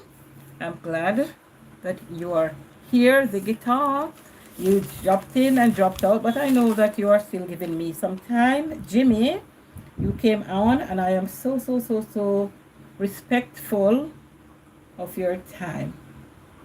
Okay. So just yesterday, I cast my eyes upon your lovely face. That's Jimmy Osborne. Don't come after me now. But that was yesterday. Now just a dream that lives inside my memory. Wish it could be reality. Shine on yesterday, carry me away and let me be back in your arms, holding you again. Shine on yesterday, carry me away to be with you. Somehow let my dreams come true. Yes, we have many yesterdays. And I'm saying to myself of my yesterdays, I'm bringing them back to today, where they will not just be something inside my memory, they will be here with me to be realized. Just yesterday, so many yesterdays. What can you tell us about your yesterdays? All right, so we just take them all to God. Our dreams, our aspiration, our failures, our successes, and just be covered by the cloak of the I am. This is June. I'm in Jamaica. Blessed love, and do have yourself a very good day. It's a good day. Oh yeah, it's a good day. It's gonna be Christmas Day soon. It's gonna be Christmas time for the Christians. I don't know about other religions. How do you do it? How do they do it? How do they spend their time? You know, do we decorate Christmas trees? Do we have all the fancy wreaths, the many colors? Will Santa Claus visit? I will do some charity work for my charity. I have shown it to you, duly registered and need support. Let me show it to you one more time. Yeah, it's called Hands for the Aged Foundation. It's duly registered. That is the registration number there. I am in Jamaica. Yeah, and this certification expires June 9, 2024. Yeah. So that sometimes next year that I'll have to get a new certificate. And so this is June. I'm in Jamaica. Thank you for stopping. So bye-bye, my friends. Do have yourself a wonderful day. And I'll catch you hopefully tomorrow. All right.